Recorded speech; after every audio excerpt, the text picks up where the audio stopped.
Scotland.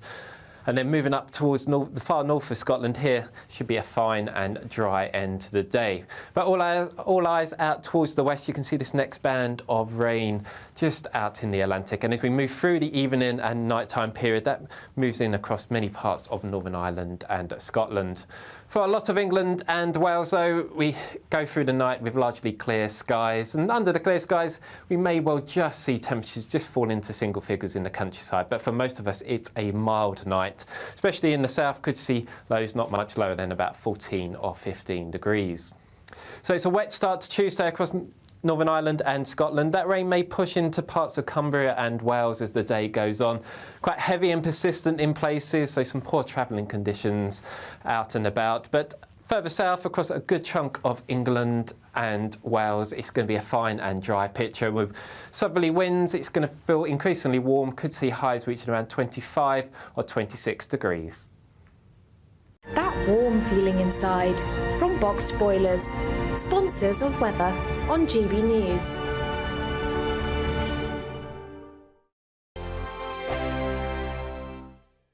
It's the final week to see how you could win an incredible £30,000 in cash. It's extra cash that could really make a difference to your coming year. You could find yourself on that holiday you've always wanted to take, buy that treat that always seemed out of reach, or just send some of those day-to-day financial stresses packing. Time is ticking. Get your entry in now. For another chance to win £30,000 in tax-free cash, text CASH to 63232. Text costs £2 plus one standard network rate message. You can enter online at gbnews.com/win. Entries cost £2. Or post your name and number to GB07, PO Box 8690, Derby DE1 9TT. UK only. Entrance must be 18 or over. Lines close at 5 p.m. on the 30th of August. Please check the closing time if listening or watching on demand. Good luck. Join me, Camilla Tominey, for a frank and honest discussion with those in power that cuts through the spin and gets to the heart of the issues shaping our nation. You haven't confirmed that you want to stand as leader, but you haven't ruled it out either. This report basically says that he's not fit to stand trial. Is he indecisive? Incompetent? I deliver the dose of reality Westminster needs. That's the Camilla Tominey Show at 9:30 every Sunday on GB News. The People's Channel, Britain's news channel. Hi there, I'm Michelle Dewberry and I'm going to take a second to tell you all about my show, Dubes & Co. We start off with the issues of the day. We then bring in both sides of the arguments. We get rid of the disrespect. And then you throw me into the mix. And trust me, I'll tell it exactly how it is. And then, of course, the magic ingredient, you at home. We mix it all together and what have we got, in my opinion, the best debate show in town. Monday to Friday, 6 till 7 on GB News, Britain's news channel.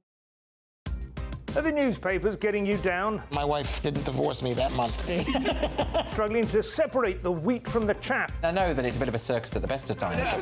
Well, don't worry, Headliners has got you covered. We'll take the burden of reading the day's news, and if we get depressed, who cares? It's an occupational hazard, frankly. That's Headliners on GB News from 11 p.m. till midnight, and the following morning, 5 till 6 a.m. on GB News, the comedy channel. Nah, just kidding. Britain's news channel. I'm Patrick Christie's. Every weeknight from 9, I bring you 2 hours of unmissable, explosive debate and headline-grabbing interviews. What impact has that had? We got death threats and the bomb threat and so on. As time passes, she could have said Storm. You made my argument for me. My guests and I tackle the issues that really matter, with a sharp take on every story. Went everywhere. Something practical could be done. Or I can become something different. Patrick Christie's tonight from 9 p.m. only on GB News, Britain's news channel.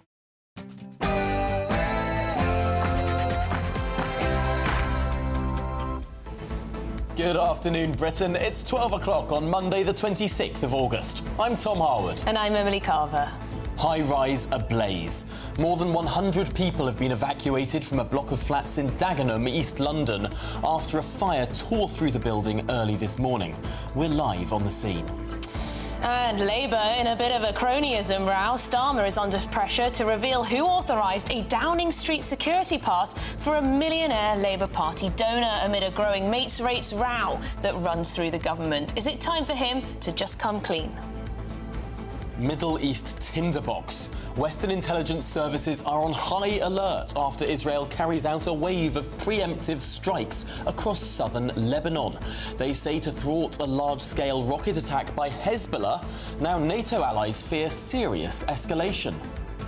And manslaughter on the Med. The captain of the doomed British super yacht is investigated for manslaughter and shipwreck after the Sicilian tragedy left 7 dead.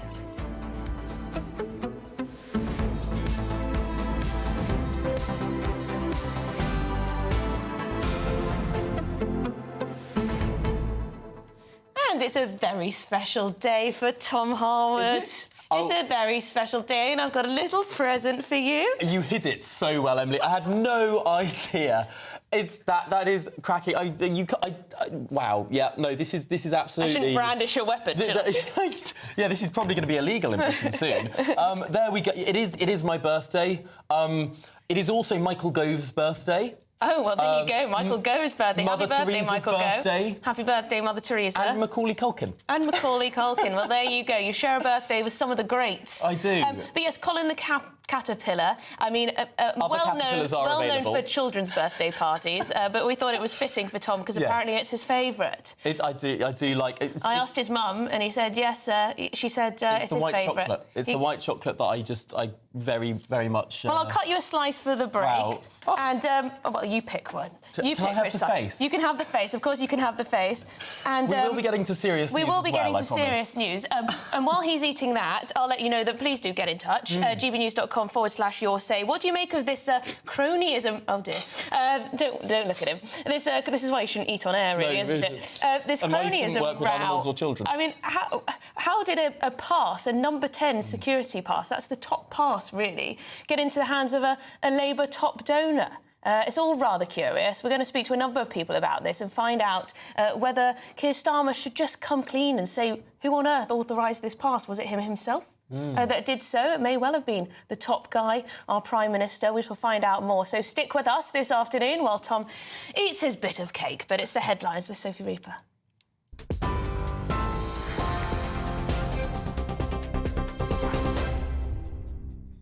Good afternoon. It's 3 minutes past 12. Whilst Tom enjoys his cake, here are the top stories from the GB newsroom. A major incident has been declared after a fire broke out overnight at a block of flats in Dagenham. It's reported that over 100 people were evacuated from the building, with 2 people being taken to hospital. Home Secretary Yvette Cooper thanked firefighters and other emergency workers for their bravery and swift response. She said, "My thoughts are with all those affected by the major incident in Dagenham." A British man killed by a missile strike in eastern Ukraine has been named as safety advisor Ryan Evans.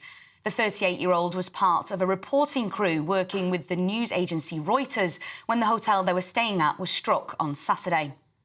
The agency has said they are devastated by his death and that they are now urgently seeking more information about the attack. The strike also put 2 other journalists in hospital, one of whom remains in a serious condition. This morning, German Chancellor Olaf Scholz has laid flowers at a memorial site where 3 people were killed and 8 injured in a stabbing on Friday.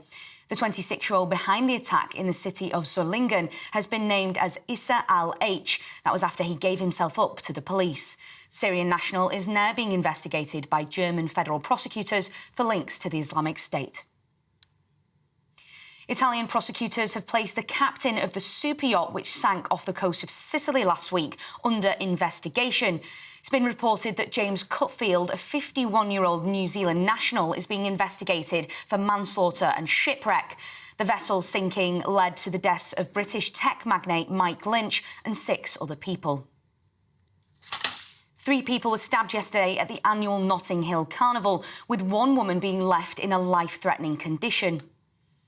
Police have also said that 15 officers were assaulted and 90 arrests were made on the first day of the event. A heavy police presence is now expected today for the main parade as it passes through the streets of West London. Over in the Middle East, tensions have escalated between Israel and Hezbollah after an exchange of fire on both sides.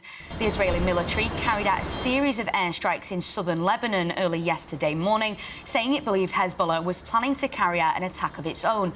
The Iran-backed militants then launched drones at Israel, allegedly in response to the killing of one of its top commanders in an airstrike on Beirut last month. In response to this, British Foreign Secretary David Lammy has urged restraint on both sides. That's all for your latest headlines. Back to Tom and Emily.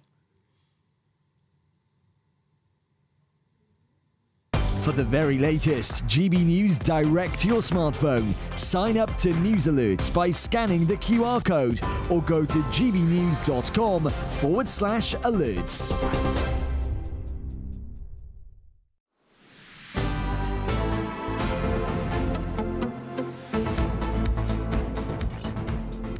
Good afternoon, Britain. It's 6 minutes past 12.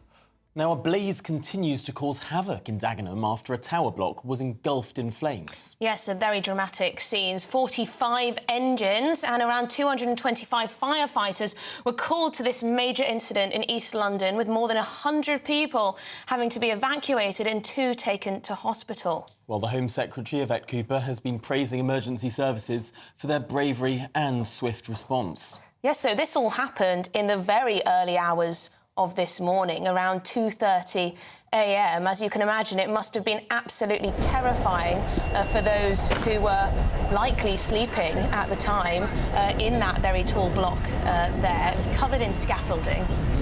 And we should mention these are live pictures now. Firefighters still on the scene, still dousing the building in flames, in water as those flames are being put out, as those embers continue to smoke and burn. But yes, clearly a swift response from the fire service in this instance. But questions to be asked about how this happened, and frankly concern too around the scaffolding that engulfed the building and whether that put it at risk. Yeah, I mean, apparently the London Fire Brigade, they've said that the building, mixed-use, residential, commercial building, was known to have a number of fire safety issues. We don't know if the scaffolding was up there to try and improve the condition of the cladding, condition of the building to make it more fireproof or not. We don't know yet if the scaffolding was the reason why it went up in flames so quickly. But yes, apparently the services were on the scene within about 5 minutes. It's impressive, especially as it was overnight. I mean, thank goodness in some ways it was overnight. There's a nursery on the ground floor of that building, which could have been a very, very concerning situation had it been operational. Well, absolutely. Thank goodness for that. But the apparently, according to a planning application from last year, it was covered, this building, in what's called non-compliant cladding. Well, we know cladding has been a very controversial issue in this country for a number of years. Many high-rises being found to have cladding that simply isn't good enough, basically. So those are the scenes. Very disturbing. Interesting to see that water's still being poured on at quite the rate. That was live pictures there from Dagenham. Yes, so the local council will have to find temporary accommodation, perhaps, for the 100 people who've been evacuated, because it looks, well, unhospitable, that's for sure. We'll bring you any updates on that story as and when. We understand there have been no deaths, no one's lost their lives as a result of this, but I believe there are a couple of people in hospital as a result of that fire.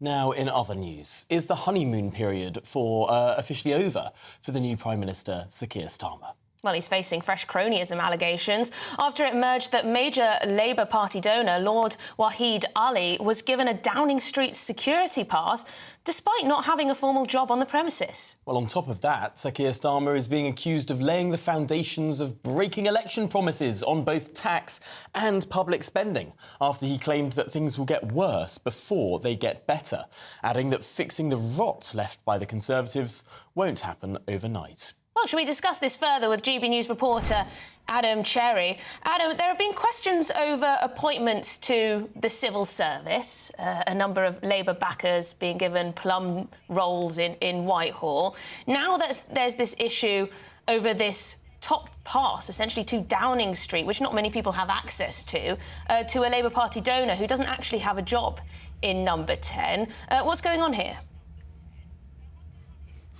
So Lord Wahid Ali is a long-standing donor of the Labour Party. In fact, over the last 20 years, he's given around £500,000, including to Sir Keir Starmer personally, actually giving him about 15, 16,000 to give him a bit of a makeover as he enters Downing Street, new glasses, new suits, and so on.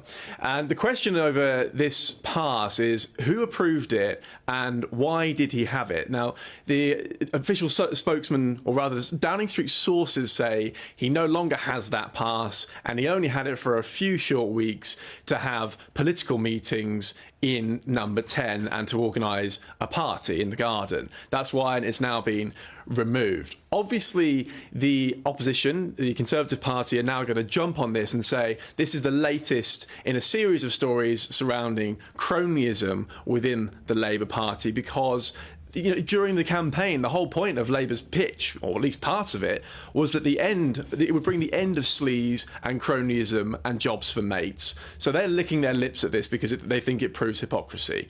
As you said, there are a couple of other instances over civil service jobs being handed out to those who have very close ties to the party. One of them is Ian Caulfield, who was supposed to be a director within the Treasury as a civil servant until it was emerged that he'd given £20,000 to Labour and a few £1,000s to Reeves personally. He has now stepped back following that scrutiny. And there are even questions over whether Rachel Reeves should be investigated because for breaching the ministerial code, because the civil service watchdog, which approve all these appointments, didn't know about those donations before they arrived. So that's the context of this. It will continue to build momentum when Parliament is back next week, because, as I say, the hypocrisy, or the perceived hypocrisy, is what's central to this. Absolutely fascinating stuff there, Adam, particularly this interesting shift that's happened, perhaps this doublespeak that we're getting from the government, that first this pass was handed to this donor, there was obfuscation to the Sunday papers when this was being reported yesterday, only for then, after they were printed, to then suddenly Downing Street say, oh, the pass has now expired. They could have said that before the journalists went to them, surely. I suppose so, Tom. Yeah, I mean, it's always the cover-up that gets you, isn't it? If they'd been more honest about this, it might have been a smaller story. That might have been a mistake. Perhaps, the A-team weren't on over the bank holiday weekend. Look, as I say, this is not the first instance of this. They're going to need to get on top of it quickly and explain it quickly. Pat McFadden said over the weekend that he sort of tried to explain it away by saying, look, the pass no longer exists and it was only there to facilitate a few meetings with aides and so on. And also point out that under the previous government, they say that similar arrangements were had with non-political or other non-civil service people coming in for a short period of time on temporary passes. So that's what they'll argue. But whether it sticks, given the hypocrisy angle, is another question. It's interesting. I've been reading some of these reports. One of the non-political people that the Tories brought in to the Environment Department was Rachel Reeves' husband. Right. The now Chancellor's husband was one of these non-civil service people brought in by and this is supposed to prove cronyism on the Tories side. I don't quite get it. Adam, thank you so much for the explainer. What a remarkable story. They're all fishing in, isn't it? It really is. No, I'm sure this is one that will run and run. Let's get some more on the journalistic aspects of this with the political editor at the Huffington Post, Kevin Schofield, because, Kevin, this is not a good start to the Labour Party's time in government. It wouldn't be a good start to any party's time in government, but particularly because this was a party that campaigned against sleaze.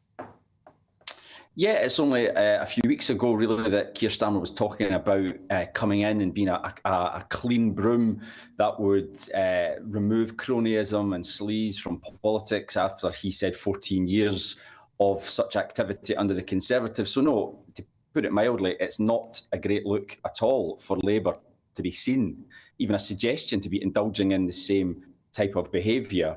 And Adam is absolutely right there. I think part of the problem here is that Labour have not been able to get on top of this story. I mean, I spoke to one or two people yesterday about the Wahid Ali story in the Sunday Times, and there was confusion. Basically, one senior minister told me that he had no idea why Wahid Ali had this pass in the first place.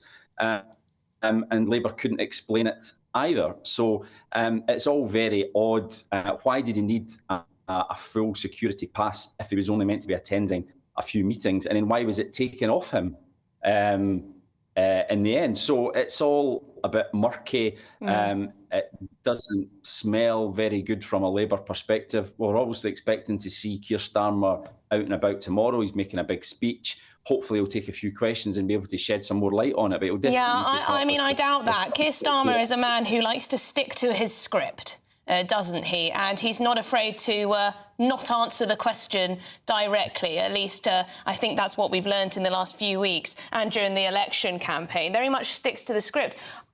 Do you suppose that he might just completely avoid this line of questioning, just pretend it's not really happening and never really truly address it? No, I think they will need to address it. I think there needs to... I mean, it's a very straightforward question. Why did Lord Ali have this pass? I think that's something that I think they should be able to explain. And who approved it? Was it Keir Starmer himself who approved it? Was it Sue Gray who approved it? You know, these are justifiable questions, and I think we should be getting answers.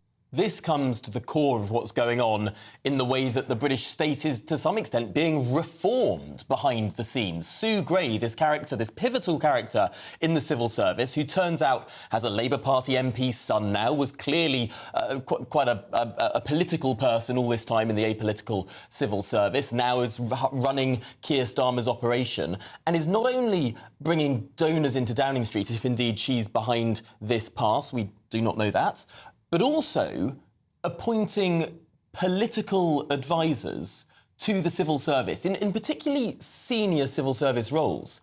Propriety and ethics, for example. Someone brought in from a Labour think tank to a relatively senior civil service post. I mean, this stuff is deeply unusual. It's changing the way our civil service works. Yeah, no. There's nothing wrong in principle with bringing in outside experts to work in the civil service. However, it all needs to be done with full transparency, and the commission, which approves these appointments, needs to be aware if these individuals gave money to Labour in the past. Now, it would seem, certainly as far as the Treasury official who we were discussing earlier, that wasn't the case, and that may well explain why he no longer has the position that he was given after Labour won the election. So, yeah, Labour have said that all the rules have been adhered to, but it doesn't, as I said earlier, it doesn't smell very good. It doesn't pass the smell test, really. I think voters who voted Labour on the promise of change, who were maybe fed up after 14 years of the Conservatives and thought that they were, you know, out of energy, they were a bit sleazy, they'll be thinking to themselves, well, hang on a minute, it all seems to be just the same, but just with a new party in power. So, yeah, Labour need to get ahead of this pretty quickly, I think. Yes, and tomorrow we're going to all be told that things are going to get worse before they get better. Kevin Schofield, thank you very much indeed, political editor at the Huffington Post UK. Thank you very much indeed. Yes, questions will be asked. Whether they'll be answered, I'm not so sure. Unless there is, a very easy explanation for all this. Well, I think we know what Keir Starmer's going to say, because they've already put it in the statement. He was only there to organise one garden party. It was a temporary pass, and that's the end of it. OK, well, if that's true, why didn't you say that yesterday? Why did you obfuscate the journalists that asked you about this pass, and only after the story was printed say suddenly he doesn't have the pass anymore?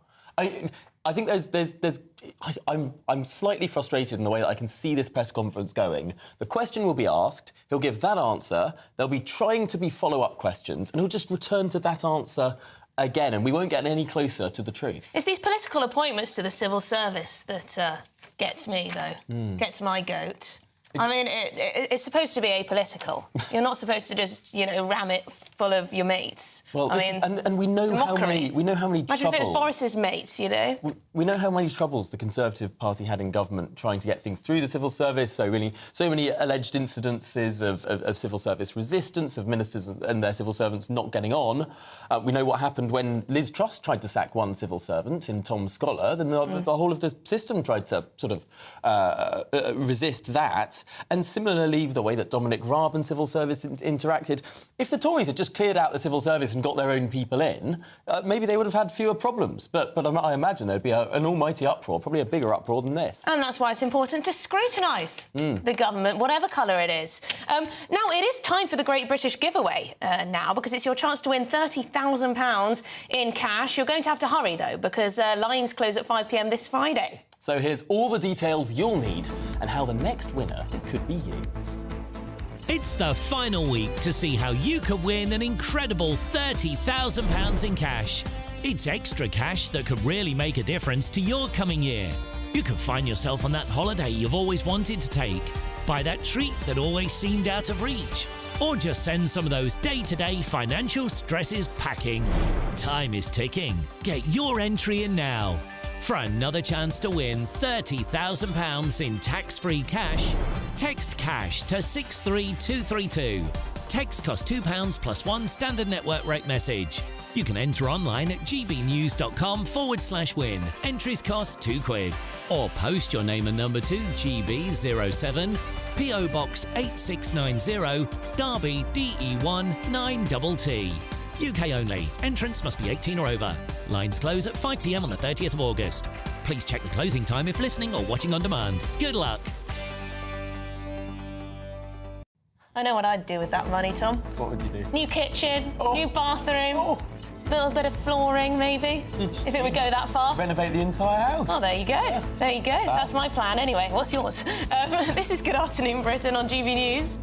Well, lots more coming up on today's show, not least the tinderbox we're seeing in the Middle East. Could things escalate further? And how might it affect us here in Britain? We'll get interviews with an expert.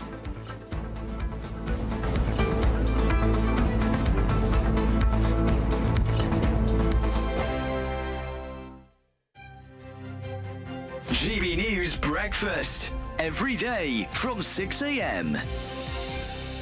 The Princess of Wales could be back to full duties by the autumn. This would be wonderful news. Well, I actually don't think she is going to be back to full-time duties by the autumn. I think that's how I read it. But in fact, I think what they were saying, this is a report by the Daily Mail's royal editor, Rebecca English, is that Catherine is still recovering and she's still having treatment, but she doubts whether she'll be back to full-time duties, but we will be seeing her.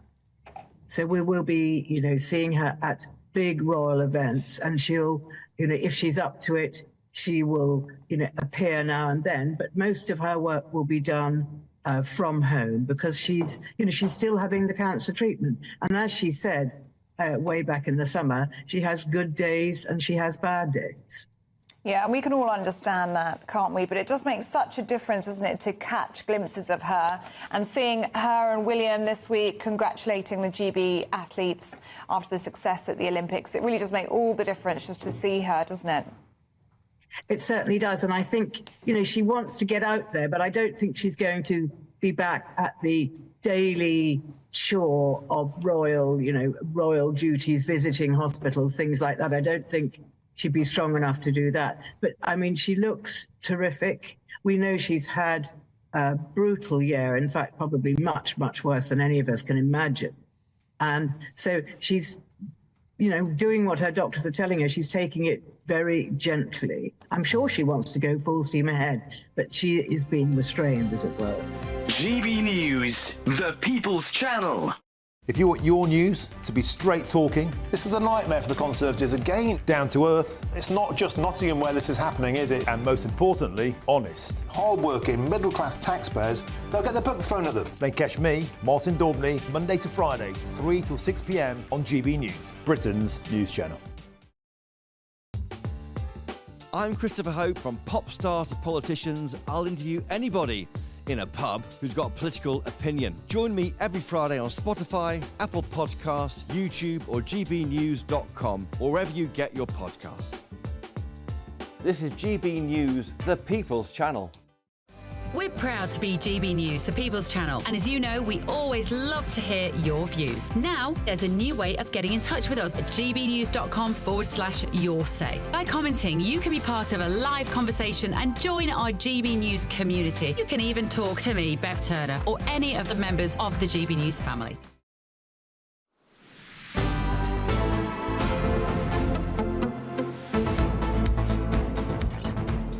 Good afternoon, Britain. It is 25 minutes past 12. Now for some breaking news. Yes, the former England manager Sven-Goran Eriksson has sadly passed away, aged 76, a hugely successful man throughout his career. Very sad, we're just hearing he had pancreatic cancer. And at the beginning of the year, he said he only had a year to live at best. So very sad news that he has now passed away, aged only 76. We'll bring you some more reaction throughout the show. Absolutely, across the world as well. Clearly loved in Sweden, perhaps loved even more in England, where he was such a successful manager for the England team. Yes, indeed. Well, we're going to move over to the Middle East because things are looking pretty dramatic. There's been no agreement in the Gaza ceasefire talks that took place in Cairo. Neither Hamas nor Israel have agreed to several compromises presented by mediators. Well, with the conflict continuing, warning sirens were heard across Tel Aviv as Israel's Iron Dome shot down rockets coming across from southern Lebanon. Joining us now is our national reporter, Charlie Peters. Because, Charlie, there seems to have been preemptive strikes, expectations of counter-strikes. This thing could really escalate. It could, and the IDF described their attack yesterday morning in southern Lebanon as a preemptive strike, hitting mostly rocket launchers, because we estimate that Hezbollah, probably the strongest militia group in the world, backed as it is by Iran, has over 100,000 rockets and missiles in store, with much greater range and capability than those in the Gaza Strip that Hamas has, or indeed that the Houthi militia has in Yemen. They could hit Tel Aviv with a sufficient barrage to overcome the Iron Dome defences. And so the IDF said that their 100 jets in southern Lebanon yesterday were hitting the launches. They can't expect to remove all of the missile stockpiles, but they can try and remove the capability that prepares them and launches them into Israel. Now, we don't know how successful that's been. They reported that they had an adequate number of strikes, some casualties reported in southern Lebanon. On the Hezbollah side, though, their strikes earlier in the morning, they killed an Israeli sailor who was struck by some debris from an interceptor that was launched to tackle a missile coming over the border. But they didn't have any direct impacts on any military bases, according to the IDF. We've not been able to verify those claims. There is often, as in many cases in modern warfare, a swift movement to cover the communications and media outcomes from these attacks, because they can strike a lot of fear into the hearts of the civilian population if you see your nation's missile defences being overrun so rapidly as they were in October. Now, this comes in the backdrop of slightly more precarious diplomatic scenario in Cairo, where the Qatari and Egyptian mediators linking Washington with Hamas and Israel have failed to achieve the breakthrough that Washington were teasing quite aggressively in the earlier weeks in August. At the beginning of July, there were several possibilities on the table. None of those appear to have been agreed on. A couple of red lines being breached on both sides. In Israel, they are not happy with some of the proposed prisoners being released. They think that some of them are too dangerous. And they're also not keen on the proposals to remove the IDF from the so-called Philadelphia corridor, which is a 9-mile stretch of land in the south of the Strip. Hamas are concerned about the screening of people returning to North Gaza. They think this is an unacceptable red line as well. So all things off the table on that front, and it does appear that this 10-month war is set to continue. And Charlie, for those who aren't au fait with all this, who exactly are Hezbollah? How mighty are they? And what exactly are their aims in the region? Well, Hezbollah is the Iran-backed Shia militia group in Lebanon. They are possibly the most powerful militia group in the world. Actually, almost certainly they are. They are the most dominant force in Lebanon as well, a fractured and splintered society with so many different groups, Sunnis, Christians, Shia, a Druze socialist coalition as well. this diverse and fractured society is quickly and easily overrun by Iran-backed groups, in particular Lebanon. What is their goal? What is their ambition? Their stated goal is to destroy Israel, and they have been attempting to do this on and off for many decades since they had power. And yet, Charlie, they haven't been, and there hasn't been this war on two fronts, which was the fear from the start of this, with Hamas in the south and Hezbollah in the north. So far, Israel has avoided war with Hezbollah as well, despite the group being intent on the destruction of Israel. It's a curious sort of balance that we've seen. Can Israel fight a war on two fronts? It's a multi-fronted war already, really, in terms of the competing concerns they had. There was a strike in the Golan Heights earlier today by the Sea of Galilee from Syria, potentially. So many different fronts. There are also missiles and drones coming in from Yemen. Israel is still under siege. Those skirmishes on the northern border with Lebanon have been intense, but as you say, Tom, have yet to reach the threshold of all-out war. That's relief for both sides. Now, both sides saying the first phase is over of these attacks from Sunday. The Iranian foreign minister this morning said that they've still not made their response to Hania Ismail being killed at the end of July. He was Hamas's leader of their political bureau. So there is still that fear it could escalate. And what might that mean for Britain? Well, there are tens of thousands of people with British passports in Lebanon, in Beirut in particular. The country, as I said, is fractured, it's splintered, it's also in crisis. It's been on an economic downturn for many years. The Beirut port explosion in August of 2020 really exposed how weak its civil society and its state is. There are thousands of troops, British troops, in Cyprus on standby, ready to move should a national evacuation order be called. If this war escalates, and thankfully at the moment it doesn't look like it will, then Britons will be on the biggest airlift that this country has seen since the Afghanistan crisis of 2021. Well, there you go. We'll speak to you a little bit later because there's so much to say on this. I understand that Iran is saying that essentially this attack shows Israel has no deterrent power left, whatever that means exactly. But we'll get into that a little bit later on, Charlie. Thank you very much. Charlie Peters, our national reporter. Well, this is Good Afternoon Britain on GB News. Lots more coming up on today's show, including the very latest on these reports out of Italy. The captain of that super yacht could be being investigated for manslaughter. That's after the news with Sophie.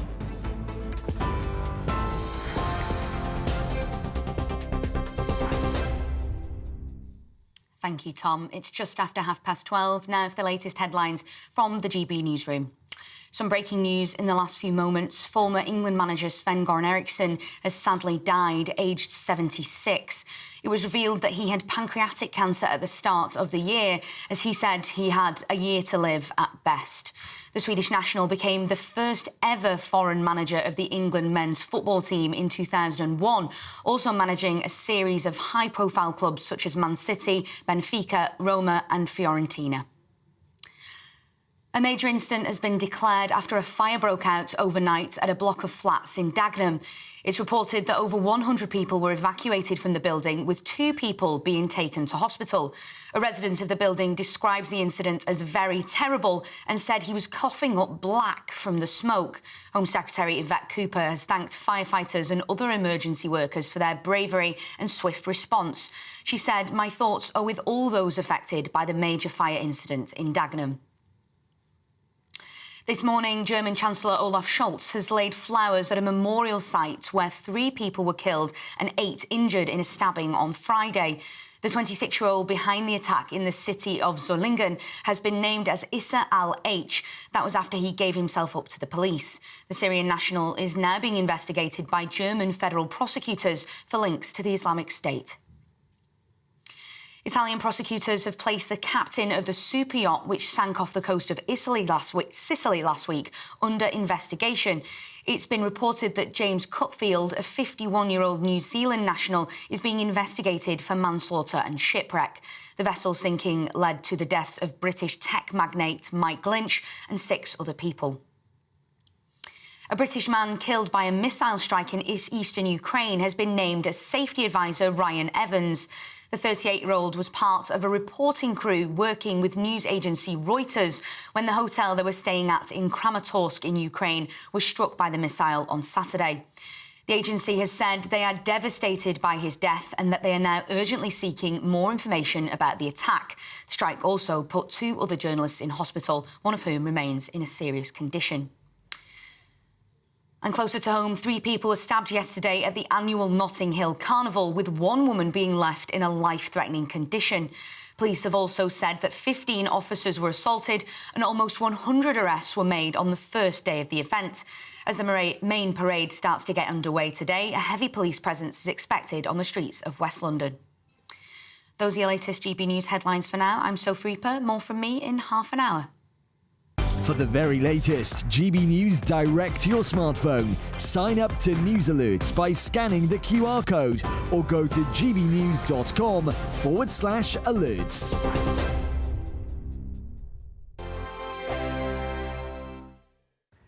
Hello there, welcome to your latest GB News weather forecast. It's drier and brighter for many today, a bank holiday for some of us, but there will be a few showers out there too, but generally feeling warmer with a bit more sunshine around. We're between weather systems at the moment. However, as we go through tonight and into Tuesday, we'll see further wet and windy weather moving in across the north and the west, but turning warmer in the southeast.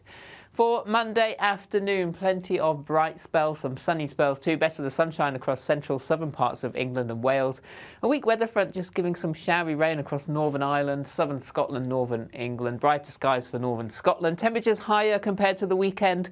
17 to 20 in the north and low 20s further south and east, with highs around 23 Celsius towards London.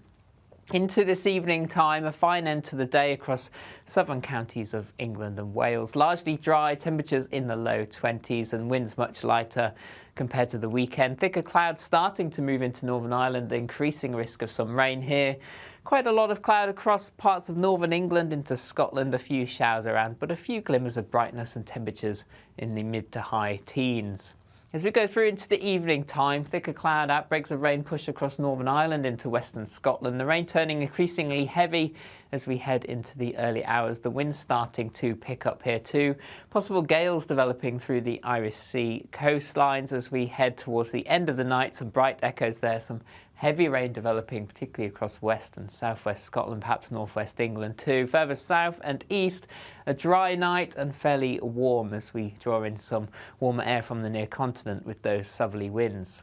For Tuesday, weather front sits across the north and the west, giving outbreaks of rain. Further southeast, it's dry and bright and warm. Plenty of hazy sunshine here, turning brighter behind it across Northern Ireland, western Scotland. Temperatures up to around 25 Celsius. The latest GB News travel. Good afternoon, I'm Samantha Dean. In Cheshire, the M56 eastbound one lane's closed. It's due to a vehicle having a tyre change. That's from junction 12 at Runcorn to 11 at Preston Brook. In Derby, the A514 Osmuston Road is closed due to a building fire from Keble Close to Douglas Street. In Hertfordshire, the M25 clockwise, one lane's closed. Heavy traffic due to an earlier accident involving a car and a lorry before junction 24 at Potters Bar. Congestion to 23, the A1M at South Mims. In Berkshire, the M4 London bound, one lane's closed, queuing traffic due to an accident from junction 10 at Wokingham to junction 8 at Maidenhead. And the Sidcup, the Swanley bypass out of town, the A20, closed due to weekend roadworks. You can stay up to date throughout the day by visiting our website, gbnews.com.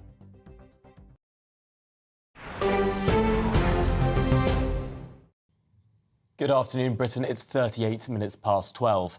And back to that breaking news. Sadly, the former England manager Sven-Goran Eriksson has died at the age of 76. Yes, it was revealed that he had pancreatic cancer at the start of the year. He said he had a year to live at best. Now, the Swedish national became the first ever foreign manager of the England's men's football team in 2001, also managing a series of high-profile clubs such as Man City, Benfica, Roma and Fiorentina. Well, joining us now is the sports broadcaster Aidan McGee, because Aidan, simply a huge figure in football. Yeah, he was, Tom. Good morning to you both, by the way. Yeah, you have to consider where English football was when Sven-Goran Eriksson was appointed back in the early part of 2001. A few English candidates had tried. We'd had Terry Venables, we'd had Kevin Keegan, we'd had Glenn Hoddle, and it was felt that maybe an overseas voice, an overseas set of eyes was needed for a very talented group of players that were coming through. And you have to say that in the early part of 2001, he started extremely well. Within a few months, he'd notched that magnificent victory in Munich against Germany, which all but qualified England for the World Cup the following year. But then the cracks started to appear, I suppose, in the 2002 World Cup. He didn't really show the tactical nous that was necessary during that quarter-final against Brazil. He was famously pictured on the side of the dugout with his hand on there. And then I think afterwards, I think it was one of the players who wasn't actually identified, and although I have my idea who it was, to put it in the political vernacular, they said in the dressing room at half-time they were expecting Winston Churchill, but instead they got Ian Duncan Smith. And then after that, though, they went to the Euro 2024, again, some notable victories, but he kind of, on the pitch, he suffered the same kind of, or he befell the same unfortunate situation that other managers before and since have come across, and that's that they were beaten on penalties. But there were more highlights than I think there were lowlights. I think there were the scandals as well. You have to consider. You have to remember that there were indiscretions off the pitch, namely with Faria Alam, who works at the FA, and Ulrika Johnson back in 2002, which I don't really think affected England's preparations for the 2002 World Cup. But nonetheless, he was seen to be quite an avuncular figure, quite a bit of a, I don't know, what's the best way to. I interviewed somebody once who played for him when he played for Mexico. He was only a young player. And I said to him, I see Sven-Goran Eriksson's taken over as the Mexico coach. And he looked at me and said, Casanova. That guy was a fellow called Santos who played for Tottenham Hotspur. But as I say, he brought through some memorable players. One might, if you put a critical eye over his reign, you might say, well, look, he had the famous golden generation akin to what we've got today. David Beckham, Steven Gerrard, Wayne Rooney, Ashley Cole, John Terry, Rio Ferdinand, etc. And he couldn't quite lift England over the line. But nonetheless, celebrated in this country, and he'll be fondly remembered. There's no question about that. Yeah, an absolute icon of the sport. I mean, how many songs and chants were sung, especially for him when he was managing our national team in England. But we knew that he was unwell, a short battle with pancreatic cancer, and he told the world, didn't he, that he thought he only had a year at best. Yeah, he turned out to be exactly right. I mean, I recorded an obituary for GB News back in January. So, yeah, I mean, he said inside a year, he got it exactly right. But the dignity he showed in recording interviews and inviting all his players over to see him in Sweden. He lived just on an island there on a massive ranch. And his family were around him, as we know. We knew from the weekend that he was struggling and he was very unwell. But it was interesting that just prior to the Euros, it was a TV company went over there and recorded some of his players going back to. I think David Beckham went to see him, and a lot of his other England players as well, and they held him in high regard. There's no question about that. I mean, you have to say that some of those players, particularly Michael Owen, David Beckham, they had their England careers really launched under Sven-Goran Eriksson. It was under him that they really hit their straps. And of course, bursting onto the stage as England manager, it was the early successes that perhaps painted his time as manager. That 5-1 win against Germany you mentioned early on, a pretty incredible World Cup qualifier match back in 2001. I remember it very well. I mean, the game before that, they put in quite a limp performance at home to Holland in a friendly. But he was always very clear. Friendlies are for experimentation. That's where you try your players out. It's the really big games that matter. And the odds were stacked against England, although England were quietly confident, as I remember. But a win over Germany back then was extremely rare. To go to their backyard, fall behind early on to a Castanjanka goal, and then for Owen to rattle in that hat-trick and Steven Gerrard and Emil Heskey to add to the other goals as well, was one of the, I would say, the standout memory of most people's England supporting lives, I would have thought. And we'll always have that. Nobody will ever, Tom, be able to take that away from him. And Sven, I mean, it's amazing looking at his career, just how many teams all over the world he's managed. Really, he was clearly respected absolutely globally. His most recent role as a director at a Swedish club, Karlstad, that was the one he left due to health reasons. He's been working on this his entire life. There was a big English influence in his coaching. The irony is that although England recruited him in order to bring like a continental flavour to our football, he'd learned from English coaches. He was very good friends with Roy Hodgson, because Roy Hodgson worked in Sweden in the back end of the 70s and during the 80s. And so that's why when he got here, the 4-4-2, which characterised England's play and arguably held us back for a number of years was something that Sven was very sort of wedded to. And players since then have said maybe he needs to tweak the tactics. In fact, we can see the pictures just then on screen right now. Roy Hodgson, his great friend, in the background saying hello. They were rivals in Sweden back in the day. And you mentioned Karlstad back then. I actually went to Karlstad in 2007 for Sven's first game in charge of Manchester City. And it's interesting because Manchester City was an interesting postscript to his England career because he had a year there before the really, really big money went in there and had a quite successful year. And an ex-partner of mine actually worked at Manchester City at the time and said that when he left Manchester City, he'd been staying at the Radisson Edwardian Hotel in Manchester, and he actually purchased for every single member of staff, and I'm talking about 150 people here, a massage treatment at the hotel, which probably would have been about, I mean, I'm not saying he wouldn't have got a bulk discount, but it would have been £100 each. I don't know any other manager who's done that for any of his staff. And I'm not just talking about his players, I'm talking about everybody who works at the club. It was magnificent. But of course, his time at Manchester City really shows the breadth of the highs and the lows. That first year there, incredible results. Man City bursting its way to the top of the Premier League. But by the end of his time, by 2008, was it, that Man City was having a real torrid time, massive defeats, some of the biggest defeats of Sven-Goran Eriksson's career. It was a one-year, Tom, it was a one-year period. Yes, he did start very well. I'll tell you what he did well, and I covered them, you know, I was just getting into Manchester at the time. I was working out of London, but at the time, I think about a week before the season started, so in between that friendly at Karlstad that I mentioned and the opening day of the season, he had to work with a couple of agents and get his scouting network engaged to sign about 9 or 10 different players to start the following week away to West Ham United. And they did it. They recorded a 2-0 win at West Ham, and they'd spent loads of money over the summer as well, West Ham. It was really improbable victory, and it set the tone for the first, certainly until about February, because they famously won at Old Trafford. Their great rivals, Manchester United, did the double over them, in fact. But they won at Old Trafford for the first time since 1974. And that's another feather in his cap that City will always give him. But yes, as you say, once they'd achieved safety, they did fall away quite badly in the last few months. But I can tell you now that they were owned at the time by the former Thai PM, the disgraced former Thai PM, Thaksin Shinawatra.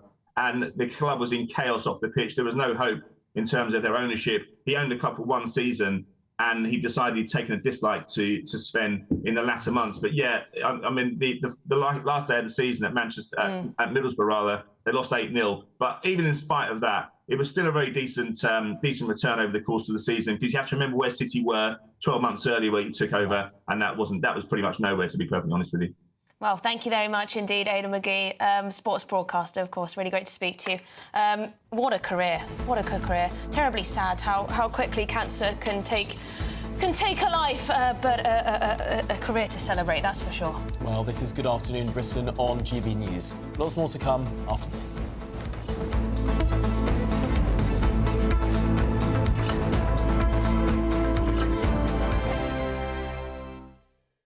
This is GB News, Britain's news channel.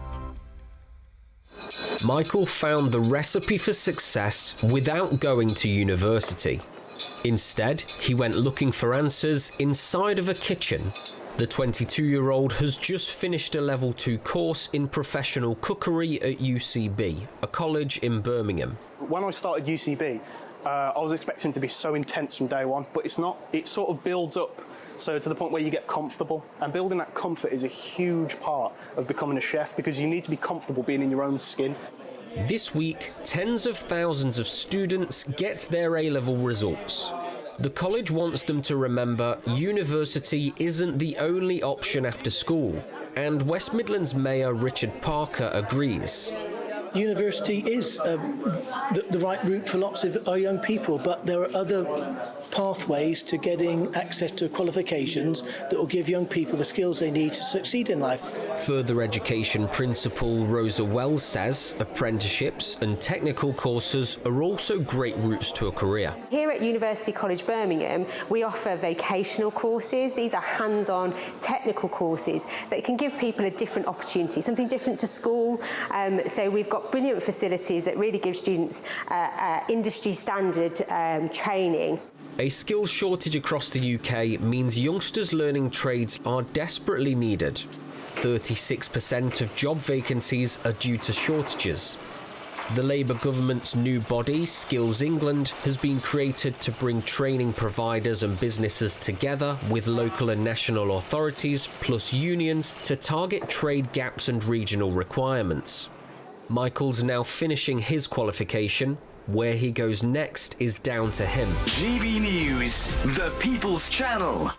Hi there, I'm Michelle Dewberry and I'm going to take a second to tell you all about my show, Dubes & Co. We start off with the issues of the day. We then bring in both sides of the arguments. We get rid of the disrespect. And then you throw me into the mix. And trust me, I'll tell it exactly how it is. And then, of course, the magic ingredient, you at home. We mix it all together and what have we got, in my opinion, the best debate show in town. Monday to Friday, 6 till 7 on GB News, Britain's news channel.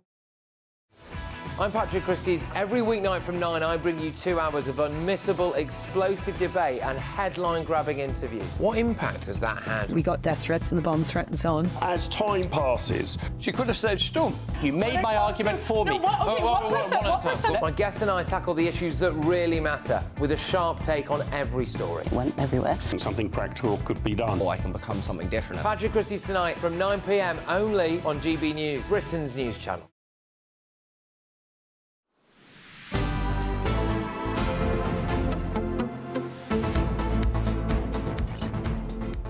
Good afternoon, Britain. It is 10 minutes to 1.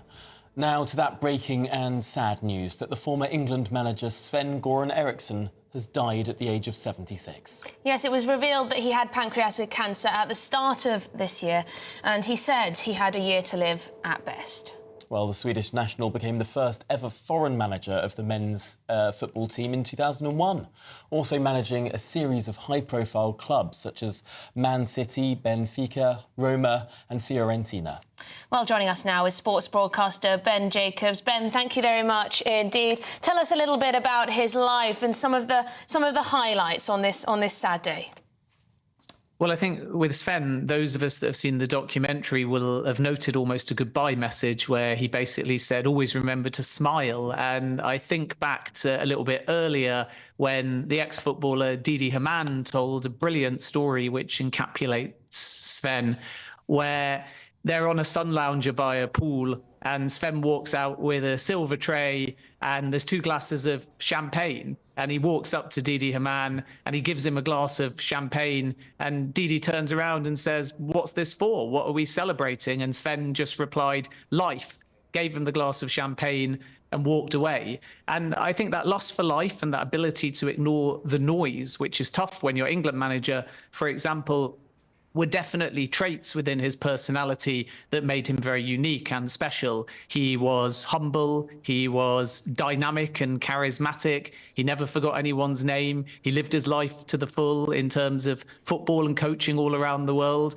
and also off the field as well. And the beauty was that very late on, after he said in January that he unfortunately had pancreatic cancer and less than a year to live, he got to manage at his beloved Anfield as a lifelong Liverpool supporter in a charity game. And that was very special as well. We'll remember him as England manager and Manchester City boss. We'll remember that iconic moment when England qualified for the 2002 World Cup with that late David Beckham free kick against Greece. And more globally, because of how many places he managed in, the glory that he managed and the trophies that he won will never be forgotten. Let's not forget there was the UEFA Cup at Gothenburg, there were 3 league titles at Benfica, there was a Coppa Italia at Roma, there was a Serie A with Lazio. So success on and off the field, a humble and passionate guy and somebody that always tried to live life with the full and smile at the same time. And of course, in some ways, his life encapsulates in a funny sort of way England's footballing history to some extent. These highs, but also these lows. Funny for the first foreign manager of England to encapsulate so much of that.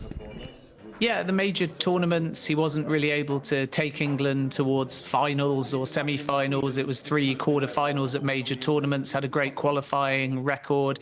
But he was groundbreaking coming in as a foreign manager, also the first Swedish manager in the Premier League as well with Manchester City during a difficult time under tough ownership. But he found a way to enjoy what he loved doing without getting sucked into media headlines. And make no mistake, he made a lot of them in football terms and at times with his personal life as well.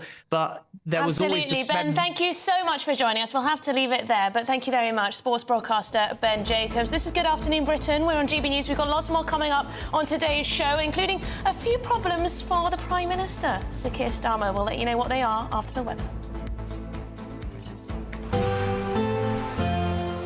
A brighter outlook with Box Solar, sponsors of weather on GB News.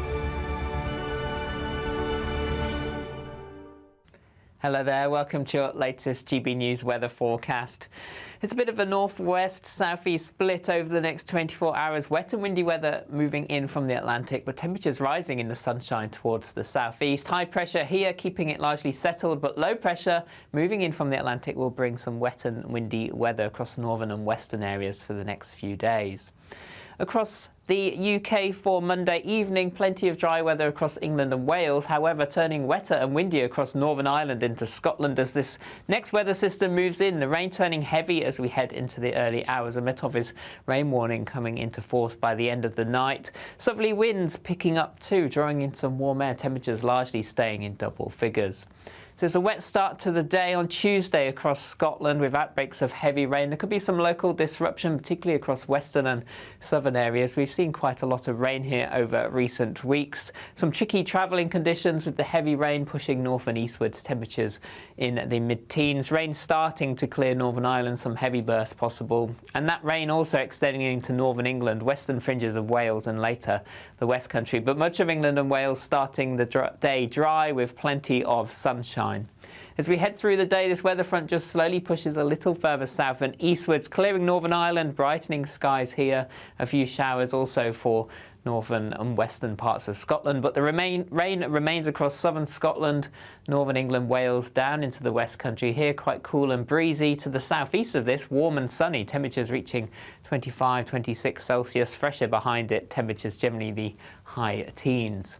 Through into the evening time on Tuesday, this weather front just stalls and stays across parts of southwest England, Wales, the Midlands, northern England. Further heavy bursts possible. And then over the next few days, well, temperatures peak on Wednesday around 29 Celsius and then cooling as we end the week. That warm feeling inside from Boxed Boilers, sponsors of weather on GB News. It's the final week to see how you could win an incredible £30,000 in cash. And you could be getting that winning call from us to tell you that you're our next Great British Giveaway winner. I can't believe this. Oh my God, this is amazing. That is absolutely fantastic. We're over the moon. I've never won anything like this in my life. Oh, you shocked me. I never won a penny in my life. If I was there, I'd buy you a drink. Get your entry in now for another chance to win £30,000 in tax-free cash. Text cash to 63232. Text costs £2 plus one standard network rate message. You can enter online at gbnews.com/win. Entries cost £2 or post your name and number to GB07 PO Box 8690 Derby DE1 9TT. UK only. Entrance must be 18 or over. Lines close at 5 p.m. on the 30th of August. Please check the closing time if listening or watching on demand. Good luck. Martin Daubney, weekdays from 3 p.m. Sarah, welcome to the show. Obviously, you work for a tobacco company, so a little caveat there to slip in. Nevertheless, it's no surprise that the illegal market is growing so much. When you look at the cost of cigarettes in Britain, huge amounts of duty, and oftentimes, of course, criminality always finds its way into the system. Tell us more about your report. Absolutely. I mean, up to 90% of a packet of cigarettes is tax. And in the last year, there's been 2 tax increases that have equated more to the last 3 years combined. So now, if you're a roll-your-own smoker, a 30-gram pouch of roll-your-own will cost £22.50, but you can buy a counterfeit pack of 50 grams for £3. So there's a massive disparity. A lot of illegal tobacco is imported, but we do also have a problem in the UK with illegal tobacco factories. So in the last month, there's been an illegal tobacco factory in Gateshead, in Bury busted producing roll your own tobacco.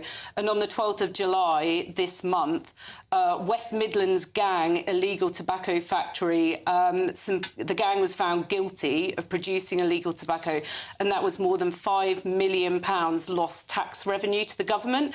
And actually, all of those people found guilty got a suspended sentence. And how does that work? They're literally importing container loads of raw tobacco and packaging it up in factories in Britain, and they're using what appears to be British packaging illegally? Yeah, some of it is branded packaging, so some of it isn't the kind of unbranded packaging we'd see on cigarettes and roll your own now, but it's relatively simple to reproduce, especially RYO. Our own pack swap data now shows that about 50% of the roll your own market is illegal tobacco. GB News, the People's Channel.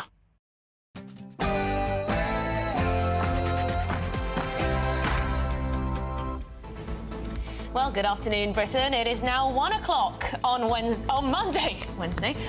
the 26th of August. I'm Emily Carver. And I'm Tom Harwood. Well, coming up on the show today, former England manager Sven-Goran Eriksson has died at the age of 76. It was revealed that he had pancreatic cancer at the start of the year. He said he had a year to live at best. Labour cronyism. Well, Starmer is under pressure to reveal who authorised a Downing Street security pass for a millionaire donor, all amid growing mates rates row running through the government. Is it time to come clean? And Middle East tinderbox. Western intelligence services are on high alert after Israel carries out a wave of preemptive strikes across southern Lebanon. They say to thwart a large-scale rocket attack by Hezbollah. NATO allies fear serious escalation. Manslaughter on the Med. The captain of doomed British super yacht is investigated for manslaughter and shipwreck after the Sicilian tragedy left 7 dead.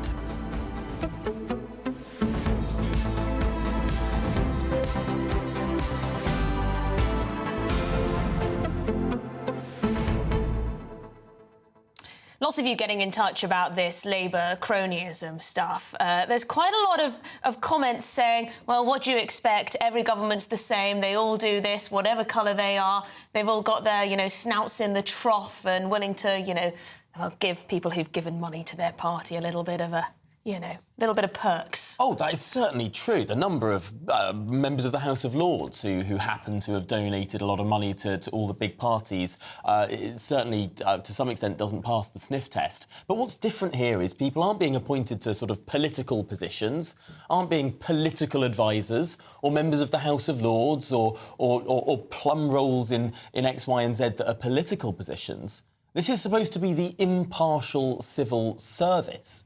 That's what's so particularly different about what's going on here. This is supposed to be the very machinery of government. And what would still be running the government were there a change in government? Are they trying to set roots in here so that whatever government we elect, it will only follow a certain set of tramlines? Well, I mean, it would be a move, wouldn't it? It would be a move. It makes sense. Anita says Labour accused the Tories of letting their friends in. Sorry, Labour, and their double standards at it again. They're going to get worse, not because of the Tories, but themselves. Labour with their lies already started, trying to blame everything on the Conservatives. Well, that's one point of view, certainly. I mean, it'll be interesting to see when Keir Starmer is actually asked about these things by the media, by the opposition, what he'll actually have to say and whether it will all stack up and make sense. But this is the problem. There is no opposition. There is no opposition. The main opposition party in Parliament is rudderless and leaderless. They're not going to have a leader until October. How much more stuff is the government going to basically get away with without well, Rishi Sunak's in Beverly Hills. Well, there you go. Well, there you go. Send your views and post your comments. Visit gbnews.com/your say. Please do let us know what's on your mind today. But let's get the news with Sophie Reaper.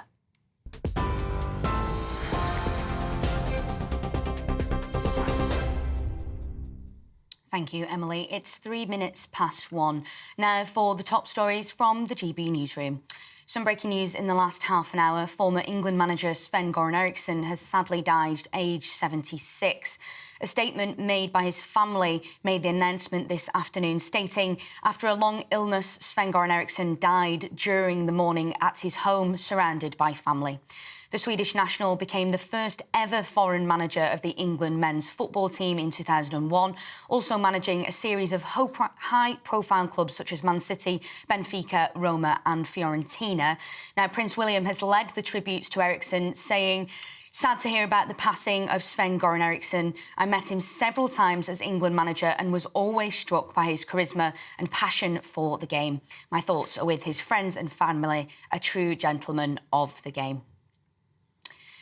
It's now been confirmed that everyone has been accounted for after a major incident was declared following the breakout of a fire overnight at a block of flats in Dagenham. Over 100 people were evacuated from the building, with 2 people being taken to hospital. London Fire Commissioner Andy Rowe has said a full investigation into the fire and its cause will now get underway. He said, "We know there will undoubtedly be concerns around the fire safety issues present within the building, and this will form part of our report." A British man killed by a missile strike in eastern Ukraine has been named as safety advisor Ryan Evans. The 38-year-old was part of a reporting crew working with the news agency Reuters when the hotel they were staying at was struck by a missile on Saturday. The agency has said they are devastated by his death and that they are now urgently seeking more information about the attack. This morning, German Chancellor Olaf Scholz has laid flowers at a memorial site where 3 people were killed and 8 injured in a stabbing on Friday. The 26-year-old behind the attack in the city of Solingen has been named as Issa al-H. That was after he gave himself up to the police. The Syrian national is now being investigated by German federal prosecutors for links to the Islamic State. Italian prosecutors have placed the captain of the super yacht which sank off the coast of Sicily last week under investigation. It's been reported that James Cutfield, a 51-year-old New Zealand national, is being investigated for manslaughter and shipwreck. The vessel sinking led to the deaths of British tech magnate Mike Lynch and 6 other people. 3 people were stabbed yesterday at the annual Notting Hill Carnival, with 1 woman being left in a life-threatening condition. Police have also said that 15 officers were assaulted and 90 arrests were made on the first day of the event. Heavy police presence is now expected today for the main parade as it passes through the streets of West London. Over to the Middle East, tensions have escalated between Israel and Hezbollah after an exchange of fire on both sides. The Israeli military carried out a series of airstrikes in southern Lebanon early yesterday morning, saying it believed Hezbollah was planning to carry out an attack of its own. The Iran-backed militants then launched drones at Israel, allegedly in response to the killing of one of its top commanders in an airstrike on Beirut last month.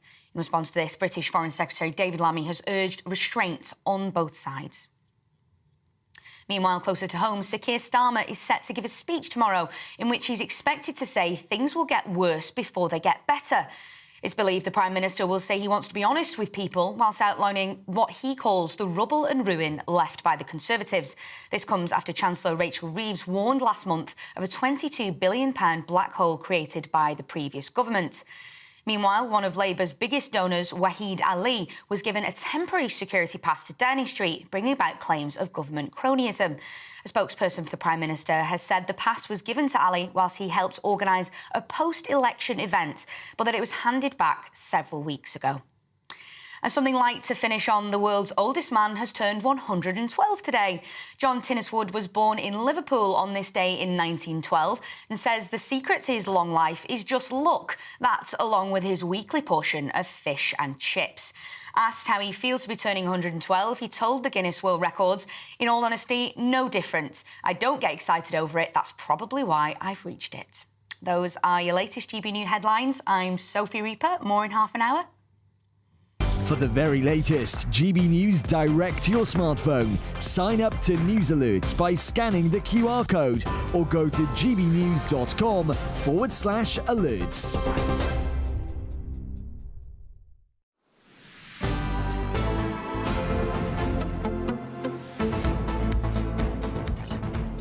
tributes are coming in after the death of Sven-Goran Eriksson, as announced, aged just 76. Now, the Prince and Princess of Wales are leading these tributes to the former England manager.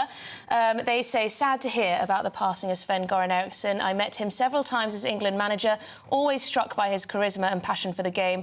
My thoughts are with his family and friends, a true gentleman of the game. W for William there. That's Prince William's tribute that he's just posted on social media. Well, it was revealed that Sven had pancreatic cancer at the start of the year.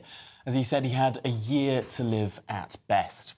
The Swedish national, of course, became the first ever foreign manager of the England men's football team in 2001. Also managing a series of high-profile clubs such as Man City, Benfica, Roma and Fiorentina. Well, joining us now is GB News sports presenter Paul Coit. Paul, a very sad day, of course, for Sven's loved ones, but also for sports fans the world over, football fans, of course, an absolute icon of the game.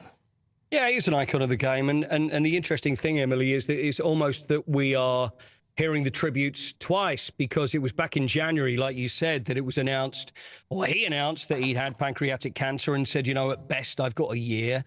And that's when tributes come in. And I think it's probably almost for him, it's nice, well, for anybody to be able to see those tributes before you pass away, because nobody ever sees these. You know, we're going to be doing the same thing, as we were saying in January. We'll talk about him as an England manager. We'll talk about him as a very successful European manager. But we already done it in January. And then it was just a matter of time. There's a documentary that's come out recently as well, where Sven talks and says, you know, I want to be remembered with smiles. And I think that's how most people will remember him. He is spoken about a lot still, although success did elude him when he actually took the job at England. Yes, he got to 3 quarter-finals at major championships.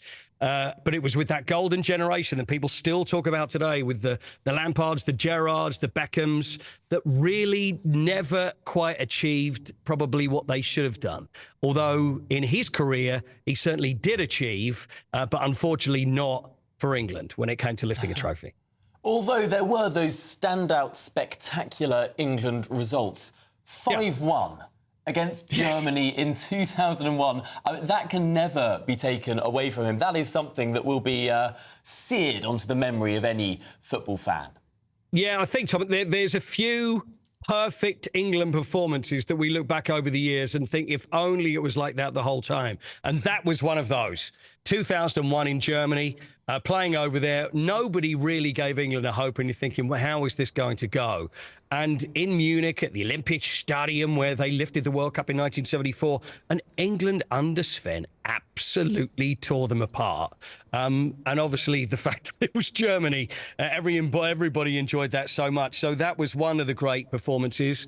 In the South Korea-Japan World Cup 2002, there was the win against Argentina, which was that first real payback from the hand of God and Diego Maradona. So that was a great result, and that was David Beckham scoring that penalty. But again, they were there. There were a few and far between, but not as many as maybe we would have hoped for, though, for England. Well, thank you very much indeed, Paul Coit, GB News sports presenter. Thank you very much for your time reflecting on a sad day. Now we're going to move to some news overnight in Dagenham. A blaze there continues to cause havoc after a tower block was engulfed in flames. As you can see there, the picture, huge amounts of emergency services on the scene. Yes, 45 engines and around 225 firefighters were called to the major incident in East London, with more than 100 people having to be evacuated from the building, with several taken to hospital. Yes, the Home Secretary, Yvette Cooper, she's been praising emergency services for what she calls their brave and swift response. Well, we're joined now by Steve Dudney, a former Borough Commander at the London Fire Brigade. Because, Steve, clearly it looks like the Fire Brigade were very swift in their response to this and no doubt saved lives today.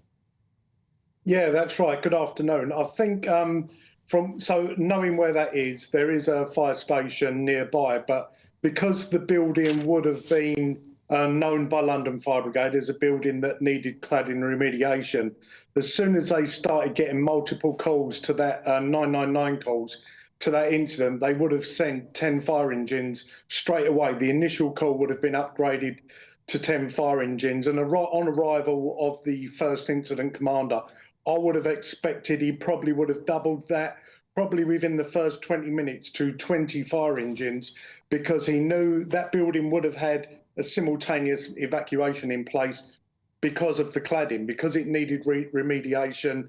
The existing stay put policy that belongs to, generally speaking, blocks of flats would have been suspended. The building would have had a fire alarm put in it, and then, of course, the evacuation would have been the priority for the first arriving crews, who would have had to have got up on every floor. So simultaneously, they would have started an attack on the fire, but other crews would have immediately been deployed inside the building to assist that evacuation.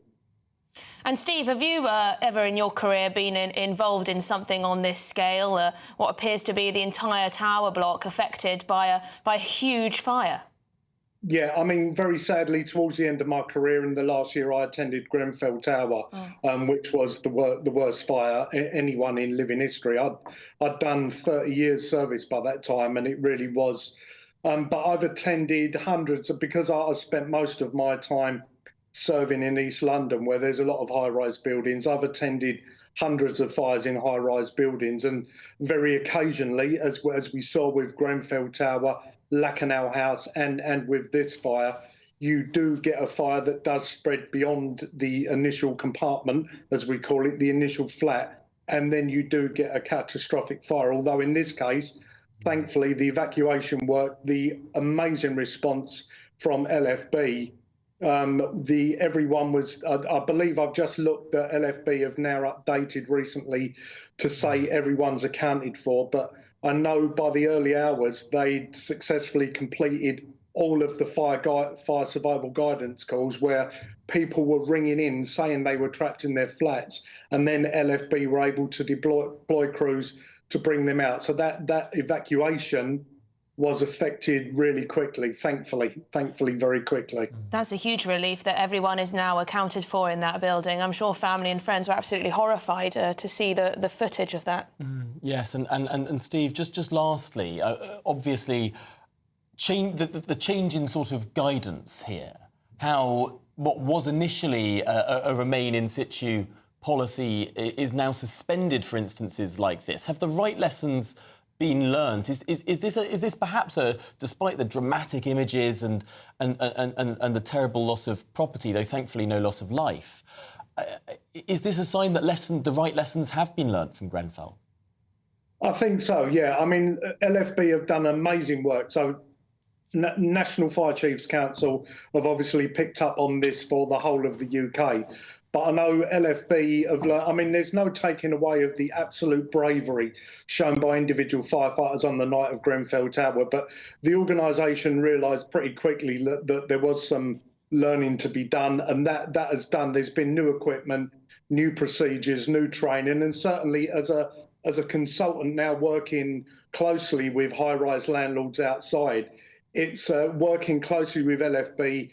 We are providing them with plans so that on their arrival, they know exactly what the status of the building is, where the vulnerable people might be, to much more enable them to better react to fires like this. Even though the majority of fires over the last 60 or 70 years in high-rise buildings are unknown, because many thousands of them have been fought successfully, at least now when they do go wrong, when things are amiss, the fire service have learnt a lot. They know how to respond properly now, and more strategically than just looking at it as an individual fire. They're looking at what the building might do, and they've also got the plans in place that all people like me work with organisations to really bring those two worlds together.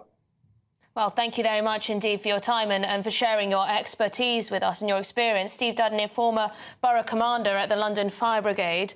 Very interesting indeed. So he's been to hundreds of fires in buildings like this. Incredible bravery. Yeah, incredible bravery, yeah. Well, moving on to political matters now. Is the honeymoon period over for Sir Keir Starmer? The Prime Minister is facing fresh cronyism allegations after it emerged that major Labour Party donor Lord Wahid Ali was given a Downing Street security pass despite not having a formal job on the premises. Well, this is just the latest in a growing list of cronyism rows hitting the Labour Party after it emerged that several former Labour aides, advisers, donors, they've been handed civil service jobs in the new government, some of them pretty high up. And on top of that, Keir Starmer is being accused of laying the foundations for breaking election promises on tax and public spending after he claimed things will get worse before they get better, adding that fixing the rot left by the Conservatives won't happen overnight. So elect me another time. I need 10 years. I need 10 years, he says. We're now joined by chief political commentator at The Independent, John Rentoul. John, what should we make of this cronyism row, particularly with this Lord being given a number 10 security pass? He's a big Labour Party donor, given this pass that not many people get.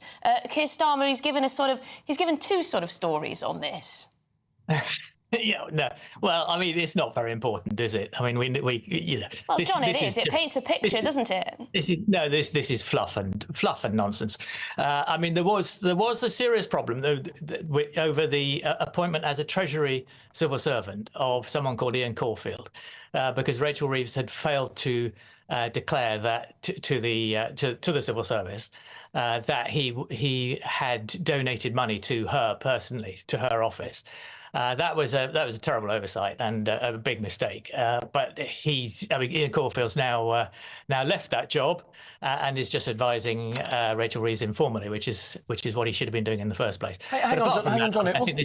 It's not just Ian Caulfield. It's also the now civil servant in the Department for Science and Technology who previously worked as a political advisor for Peter Kyle when he was in opposition. It's also the former Labour think tanker who's now been put in the propriety and ethics team within the civil service. I mean, the list goes on and on and on about Labour staffers, Labour advisors, Labour campaigners, Labour donors now in the civil service. Yeah, well, the Tories have tried to create a big fuss about this and create a long list. I mean, lots of outside experts have been appointed to civil service posts in the past, and they will in the future, and that's a good thing.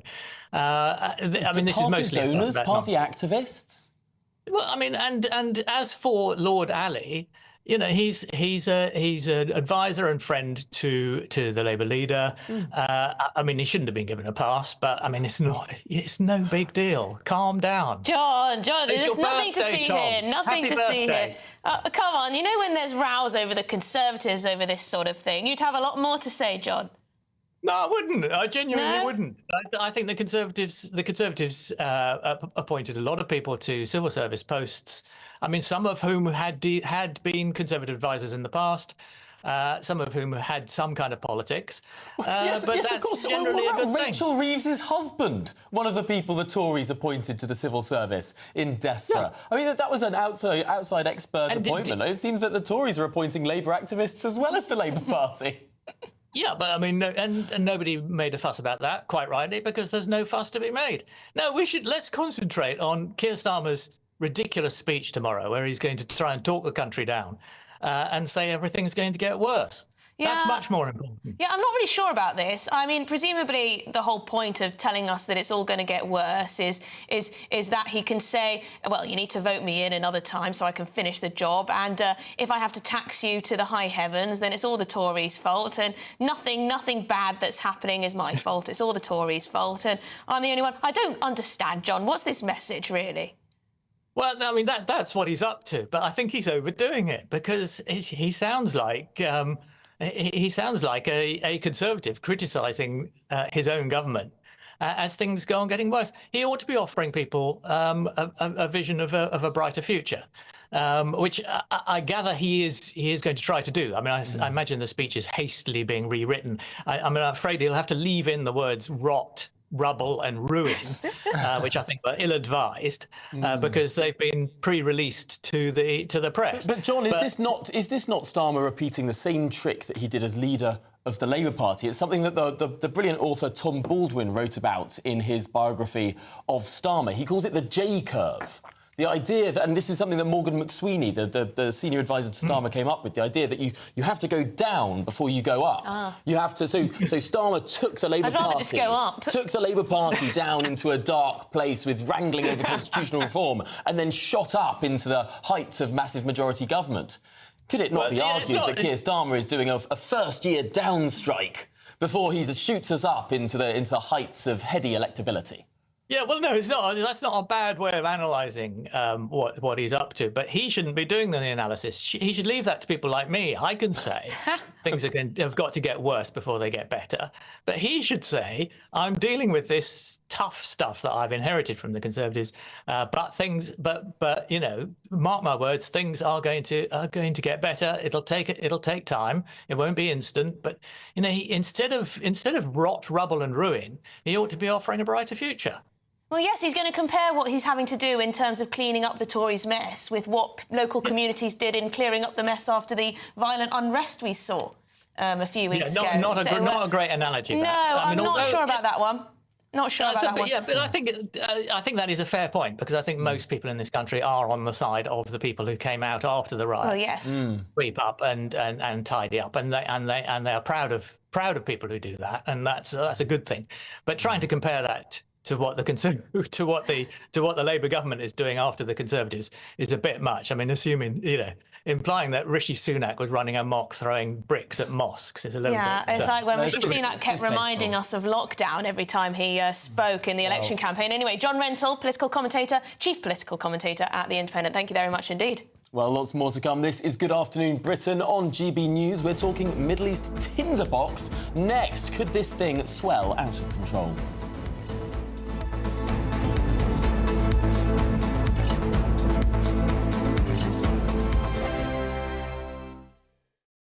This is GB News, Britain's news channel. One local cricket team was made up entirely of one family, the Jollens. The Newmarket midweek seconds played Thurlow and Old Mill Greenian seconds, captained by, here we go, James Jolland. He played alongside family members Henry, Freddie, George, Jack, Archie, Ryan, Brandon and Daniel. Even if slightly controversial, one of the umpires was a Jolland to Stephen the umpire. Yes, well, the Jolland family mostly live in Wickenbrook in Suffolk and have played for 4 years for Dullingham Village team before it merged with Newmarket. So that's the entire backstory. We're delighted to be joined now by Captain James Jolland and teammate and brother Nick Jolland. Really good to see you both this morning. This is incredible. How did you get the entire family involved in cricket? Well, we started the club about 3 years ago, and there's more friends and family. But then it had this opportunity of this week to get everyone involved, because everyone was back and they all play cricket, various levels, and the youngest being 12, George. And we're all available, so we thought 1 week we'd do the whole team. You booted the friends out for 1 week only? Yeah, they were very good about it. They come and watched. They supported us. How did the other team feel about having an umpire with related ties? Well, the captain of the Thurlow is one of our friends. We do know him, so he was fine with it, and there was no controversial decisions at all. I think it's a fantastic strategy. No, yeah. You could plant somebody That's the way in a position of authority. It's a great idea. Oh, look, here's the scorecard we can see on the screen with all of your names on there. Some fantastic English names on there. How does it get between the family members? Is it very, very competitive between you all? As you get older, you work on that, don't you? And you keep that competitiveness out of it. And it's really to play with your sons. It's a great thing to do. Yeah, it's a lovely We've thing all to got do. sons in it. That's why we do it.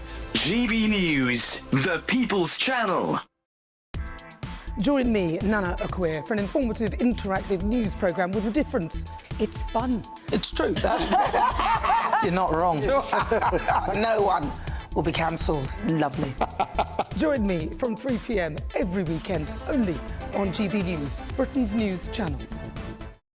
If you want your news to be straight talking, this is the nightmare for the Conservatives again. Down to earth. It's not just Nottingham where this is happening, is it? And most importantly, honest. Hard-working, middle-class taxpayers, they'll get their book thrown at them. Then catch me, Martin Daubney, Monday to Friday, 3 till 6 p.m. on GB News, Britain's news channel.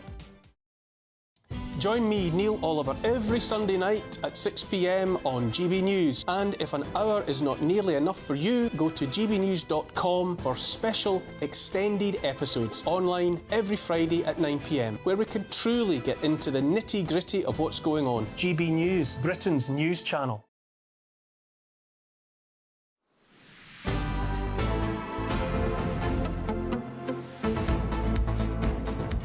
OK, good afternoon, Britain. It is now 28 minutes past 1, and there was no agreement in the Gaza ceasefire talks that took place in Cairo. Neither Hamas nor Israel agreed to several compromises presented by mediators. Well, with the conflict continuing, warning sirens were heard across Tel Aviv as Israel's Iron Dome shot down rockets coming across from southern Lebanon.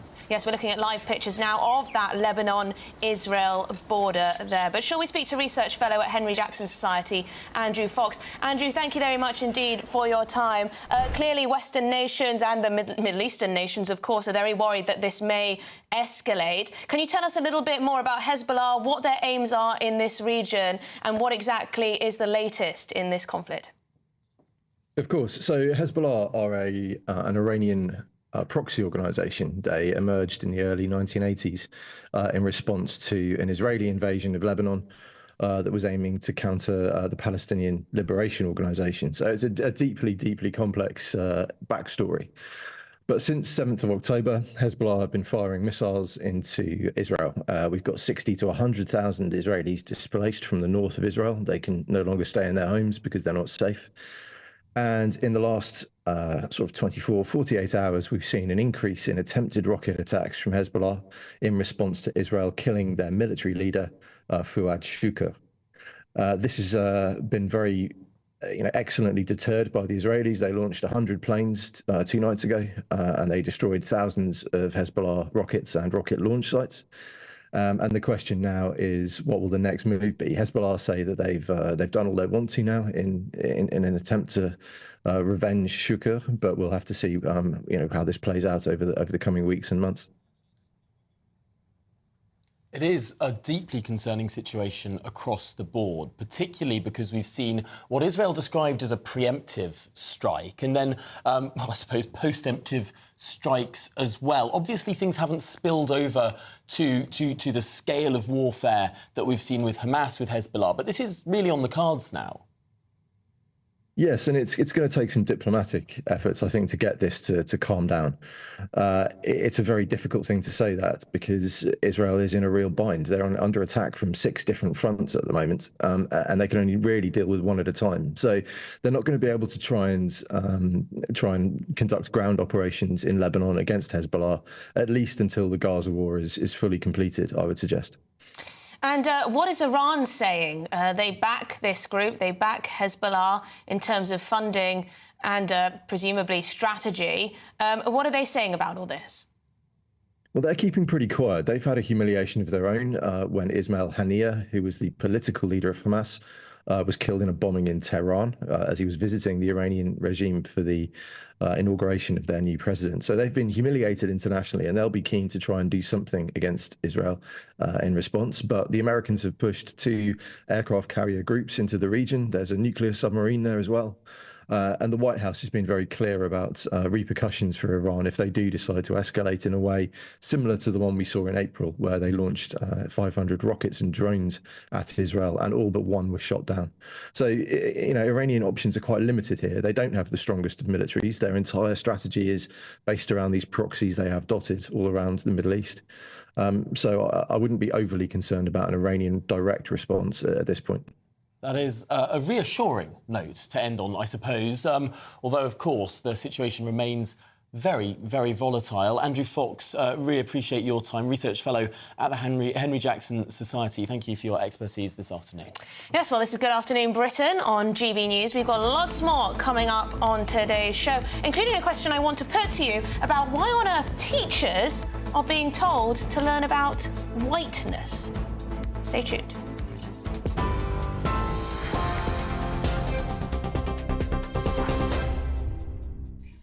It's just after 1:30 now for your latest headlines. Some sad news first of all. Former England manager Sven-Goran Eriksson has died aged 76. The Swedish national became the first ever foreign manager of the England men's football team in 2001, also managing a series of high-profile clubs such as Man City, Benfica, Roma and Fiorentina. Prince William has led the tributes to Eriksson, saying, "Sad to hear about the passing of Sven-Goran Eriksson. I met him several times as England manager and was always struck by his charisma and passion for the game. My thoughts are with his family and friends, a true gentleman of the game." It has now been confirmed that everyone has been accounted for after a major incident was declared following the breakout of a fire overnight at a block of flats in Dagenham.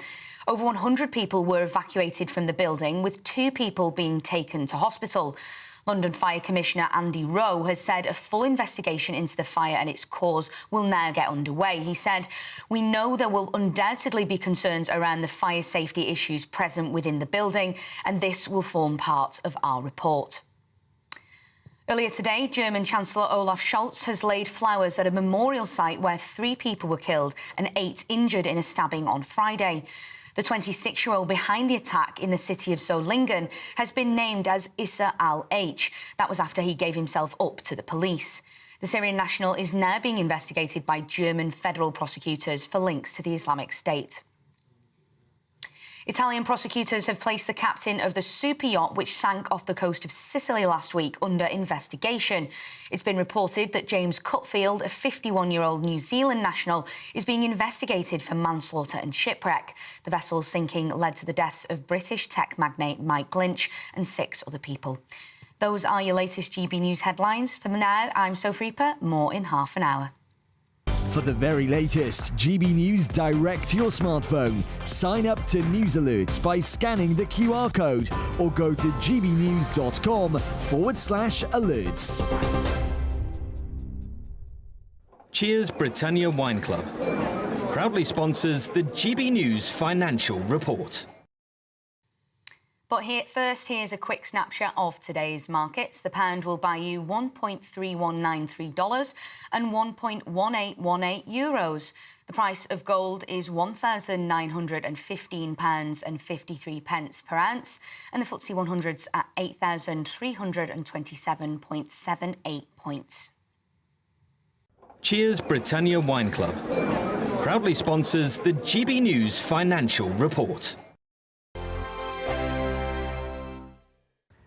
Hello there, welcome to your latest GB News weather forecast. It's drier and brighter for many today, a bank holiday for some of us, but there will be a few showers out there too, but generally feeling warmer with a bit more sunshine around. We're between weather systems at the moment. However, as we go through tonight and into Tuesday, we'll see further wet and windy weather moving in across the north and the west, but turning warmer in the southeast. For Monday afternoon, plenty of bright spells, some sunny spells too. Best of the sunshine across central southern parts of England and Wales. A weak weather front just giving some showery rain across Northern Ireland, southern Scotland, northern England. Brighter skies for northern Scotland. Temperatures higher compared to the weekend. 17 to 20 in the north and low 20s further south and east, with highs around 23 Celsius towards London.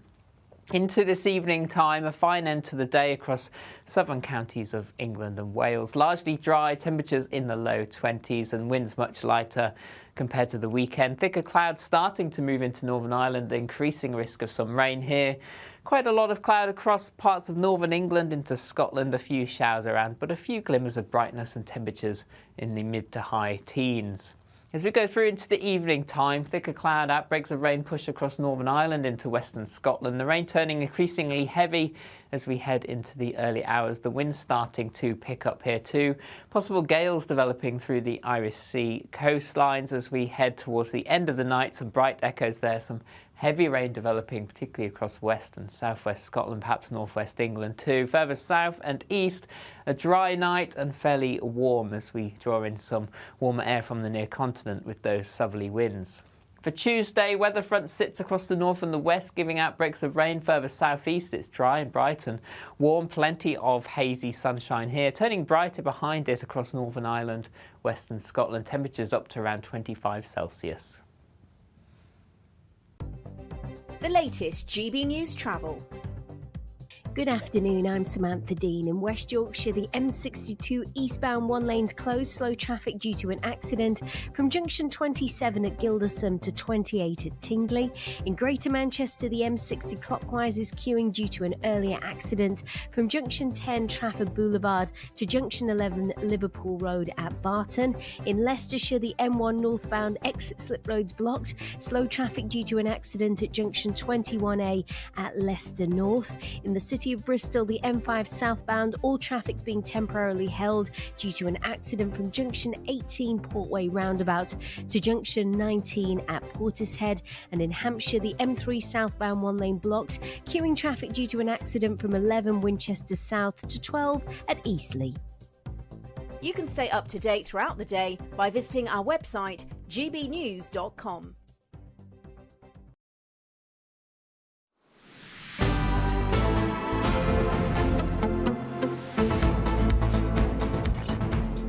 Good afternoon, Britain. It's 38 minutes past 1. Yes, and the Prince and Princess of Wales, they are leading tributes to the former England manager Sven-Goran Eriksson, who has sadly passed away at the age of 76. Prince William has put out on social media, sad to hear about the passing of Sven-Goran Eriksson. I met him several times as England manager and was always struck by his charisma and passion for the game. My thoughts are with his family and friends, a true gentleman of the game, and he signs it off with a W. And of course, Prince William is the patron of the Football Association here in England.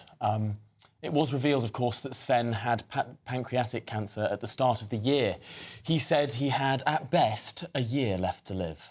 Yes, the Swedish national became the first ever foreign manager of the England men's football team in 2001, also managing a series of high-profile clubs such as Man City, Roma and Fiorentina. Well, joining us now is a sports broadcaster who has spent much of his career in Sven-Goran Eriksson's England press conferences. Thank you, Harry Harris, for joining us. Let's start off with how Sven sort of burst into public consciousness at the start of the millennium here in England, the first foreign manager that the England team has ever had.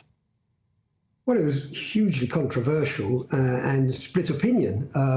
I was working on the Mirror at the time and very much in favour of the right man, not where he came from or what his nationality was, but it wasn't a view shared by the majority. When I left the Mirror very suddenly and joined the Daily Express, I invited him to a very long and boozy lunch at the Daily Express headquarters on the invitation of Richard Desmond, and got to know him very well indeed. I was there at his first press conference, of course. But controversy followed him around. He was a hugely likeable guy. I liked him very much. Great company. But one of my favourite stories was with Alex Ferguson, because he was going to leave the England job and had signed a contract to become Manchester United manager. Ferguson had already announced his retirement. He got wind of Eriksson was going to replace him and did a complete U-turn. That was the actual secret reason why he did a U-turn and stayed on at Manchester United. Oh, really? Tell us a little more about that. Well, the agent who actually negotiated the deal told me all about the contract, and Sven was very keen to join Man United. But, you know, I also recommended him, even before the England job, to become the Spurs manager. And he had a lot of flirtations with English clubs. He nearly joined Blackburn. In fact, he signed a contract for them. Nearly joined Aston Villa. And, you know, he had a period in Notts County, which was one of the most bizarre periods ever. The owner, he thought, came in with loads of money, but it didn't transpire, and he left very quickly. Yes, and there was an issue with non-paid tax and all the rest of it, and what was supposed to be a club that was going to burst into the Premier League and be the new moneyed success story all sort of collapsed. Yeah, well, I knew Sol Campbell very well, a personal friend of mine actually, and he was. He joined Notts County because of Eriksson's involvement there. He was very much involved, and he played for a few games but never got paid. So eventually he was trying to sue. It was quite an occasion. The controversy followed him around. But, you know, obviously there were some magical moments with England. No one's going to forget that night in Munich when they beat Germany 5-1. And, of course, he managed that golden generation with Beckham and many others in it that everyone believed would succeed. He reached 3 quarter-finals, very unlucky in the Euros to go out to Portugal on penalties. But, you know, no one's managed to crack the code, not Eriksson, not Southgate, no one, since Ramsey in getting a winning England team. So he probably came as close as anybody to having a great England team. And did give us those magical moments and that hope that the England team has had so very often, only to, of course, be dashed at quarter-final after quarter-final. But after the England team, of course, we've mentioned some of those clubs that he managed, not just in England or the UK, but around the world. But particularly, what was it, 2007, 2008, Man City, which was a pretty bumpy ride, but started off pretty spectacularly for Sven. Yes, I mean, look, he was a phenomenal club manager. There's no question about it. He won 7 trophies in Italy. He won the league in Italy. And it was because of that a very good friend of mine, Brian King, we were talking about it. Spurs needed a new manager. And I said, well, what about Sven-Goran Eriksson? I thought he'd never come to English football. He said, no, he wants to come to English football. I rang Alan Sugar, who had never heard of him. And he appointed Christian Gross instead. You remember Christian Gross with his underground ticket? It was a complete disaster. But Eriksson was a phenomenal club manager, no question about it. Well, thank you very much indeed, Harry Harris, sports broadcaster. You spent much of your career in Sven-Goran Eriksson England press conferences. Thank you very much. Great to get your perspective on all of this. Now, lots of you have been getting in touch about that conversation we were having with John Rentoul from The Independent about Keir Starmer. Some of you not impressed with the way that he appeared to gloss over the issues of cronyism and perhaps sleaze. Django says if it was the Tories selling security passes for Downing Street, I mean, you could call it selling security passes in a way. You know, if you're taking lots of money in donations for a new wardrobe, glasses for passes, and then you get yourself a security pass. Or glasses for passes if you're from the north. He says the media would be wall-to-wall coverage of a cash for access scandal. The crooked media in this country is a large reason why we're living in neo-Soviet state. Strong stuff. PW says, I bet Starmer will do his usual and dodge the answer to any questions. And Martin says, well done, Emily and Tom, at least challenging something Rentoul clearly wanted to gloss over. Nothing to see here, although at least Rentoul acknowledges the depressing Starmer constantly running down the UK, even when in power.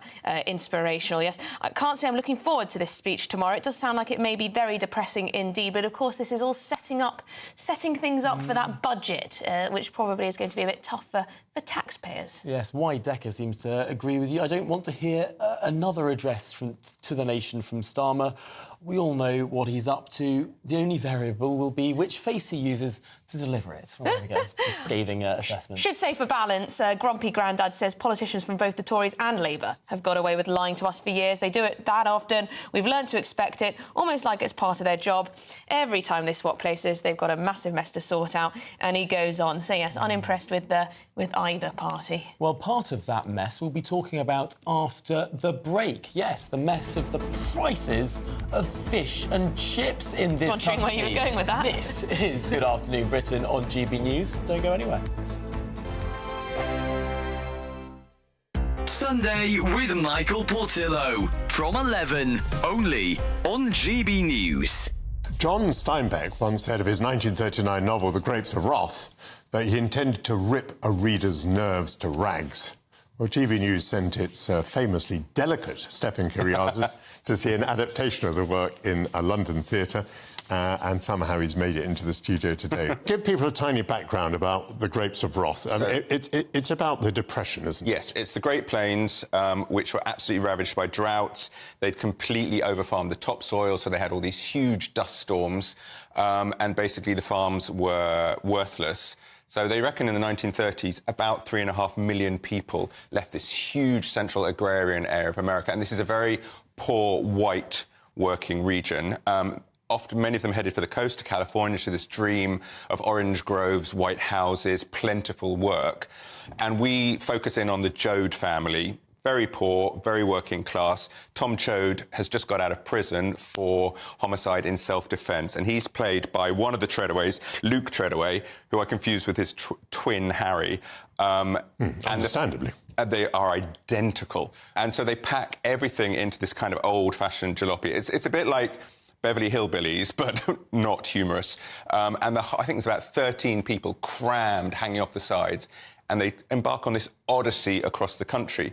So there's all these huge themes about migration, about prejudice. They are viewed as an underclass by other Americans. So although they're migrants, they're not quite immigrants, but they're treated very poorly, as almost subhuman. When they get there, the dream turns out to be false, the pay is terrible, and then very often when they take the job the next day, the pay is halved. It's a terrible life. It's a very angry novel. It's an angry, dark novel. GB News, the People's Channel.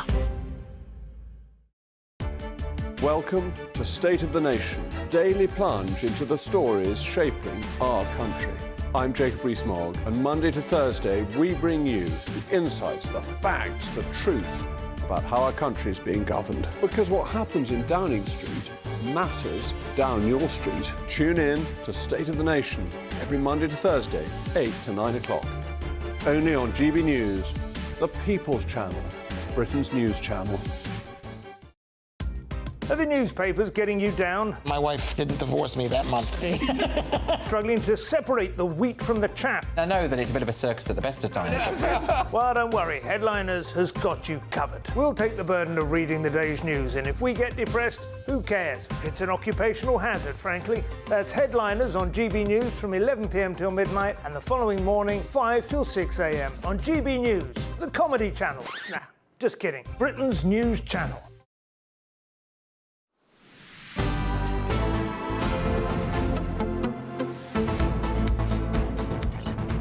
Good afternoon, Britain. It is 49 minutes past 1. And according to new figures, the average price of a portion of fish and chips has now risen to just under £10. That's a rise of over 50% in the 5 years to July. Gosh. 10 quid? 10 quid for a fish and chips. It's probably just a small one as well. Fish and chip shop owners are blaming what they call a perfect storm for the price rise, including soaring energy bills, inflation and geopolitical events. I was down in Deal, in Dover, yesterday, but I didn't get any fish and chips. But there was lots about. Should we find out more with the owner of Whitehead's fish and chip shop, Jeff Whitehead? Jeff, go on, tell us why the price hike in fish and chips is not your fault. Good old British weather, that's not helping. Obviously, we're all aware of the fact that we had a really wet summer last year. The yield of potatoes was not the best, so supply and demand dictates, obviously. If there's not a great deal of product about it, the price goes up. You then put into the equation price of cod and haddock. Obviously, we dictated to via the quotas. The quotas dropped down, same again, supply and demand. Quotas dropped, prices went up. Gas and electric, potato prices, fish prices. It's, as you quite rightly said, it's the perfect storm. It is a pretty astonishing sight to see, just sort of that sort of totemic 10 quid. I mean, I think most people can remember buying fish and chip for a quarter of that. I mean, this is sort of seeming over and above the level of inflation that we've seen sort of across the board on average. The guys within the industry are all saying the same thing. The general public are still getting value for money when it comes to the takeaways. If you compare it with other takeaways, it's still the best takeaway out there. It's still the most nutritious takeaway out there. This £10 scenario at the minute is all then down to the portion sizes. The shops out there that are giving you the right size portion for the right price that they are setting.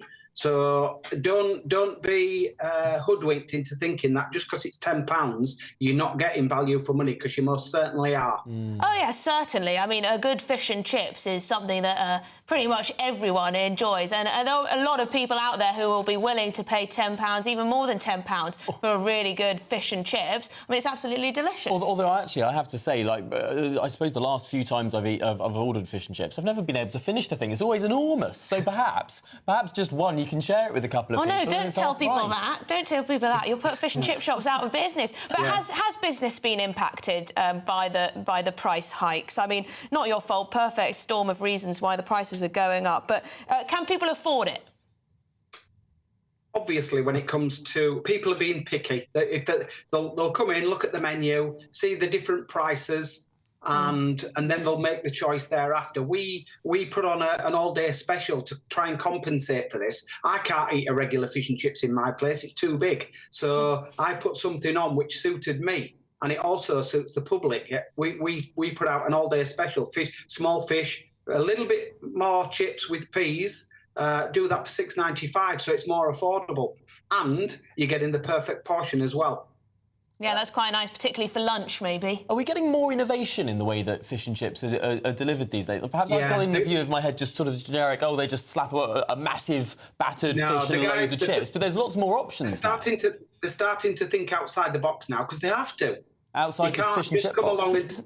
You can't just come along and say, right, I want regular fish and chips, and when you're paying anything from, depending on regional variation with prices, £10 to £15. You've got to start thinking out the box to make it more enticing. And Jeff, we're just running out of time, so where can people find your shop? We're in Hornsea. We're about a 3-minute walk from the seafront in East Yorkshire. Lovely. Well, thank you very much indeed for your time. Good luck with the business. Thank you, Jeff Whitehead. Thank you. Thank you. Owner of Whitehead's Fish and Chip Shop. It's difficult, isn't it? You've got to put the prices up if everything is costing you more. These fish quotas need to be got rid of. Well, I mean, it's a fraught negotiation every year with the French, isn't it? It is a fraught negotiation. After the break, we're going to be checking up on what's been happening at Notting Hill Carnival. It is the third and last day of the festivities that take over part of West London. But it's not all festivities. No. There have been multiple stabbings. One individual remains in critical condition, according to the police, after a pretty frenzied attack. We'll have the details for you, but that's after we take a look at the latest weather forecast. A brighter outlook with Box Solar, sponsors of weather on GB News. Hello there, welcome to your latest GB News weather forecast. It's a bit of a northwest-southeast split over the next 24 hours. Wet and windy weather moving in from the Atlantic, but temperatures rising in the sunshine towards the southeast. High pressure here, keeping it largely settled, but low pressure moving in from the Atlantic will bring some wet and windy weather across northern and western areas for the next few days. Across the UK for Monday evening, plenty of dry weather across England and Wales, however turning wetter and windier across Northern Ireland into Scotland as this next weather system moves in. The rain turning heavy as we head into the early hours. A Met Office rain warning coming into force by the end of the night. Southerly winds picking up too, drawing in some warm air, temperatures largely staying in double figures. So it's a wet start to the day on Tuesday across Scotland with outbreaks of heavy rain. There could be some local disruption, particularly across western and southern areas. We've seen quite a lot of rain here over recent weeks. Some tricky travelling conditions with the heavy rain pushing north and eastwards, temperatures in the mid-teens. Rain starting to clear Northern Ireland, some heavy bursts possible. And that rain also extending into northern England, western fringes of Wales and later the West Country. But much of England and Wales starting the day dry with plenty of sunshine. As we head through the day, this weather front just slowly pushes a little further south and eastwards, clearing Northern Ireland, brightening skies here. A few showers also for northern and western parts of Scotland, but the rain remains across southern Scotland, northern England, Wales, down into the West Country. Here quite cool and breezy. To the southeast of this, warm and sunny, temperatures reaching 25, 26 Celsius. Fresher behind it, temperatures generally the high teens. Through into the evening time on Tuesday, this weather front just stalls and stays across parts of southwest England, Wales, the Midlands, northern England. Further heavy bursts possible. And then over the next few days, well, temperatures peak on Wednesday around 29 Celsius and then cooling as we end the week. That warm feeling inside from Boxed Boilers, sponsors of weather on GB News.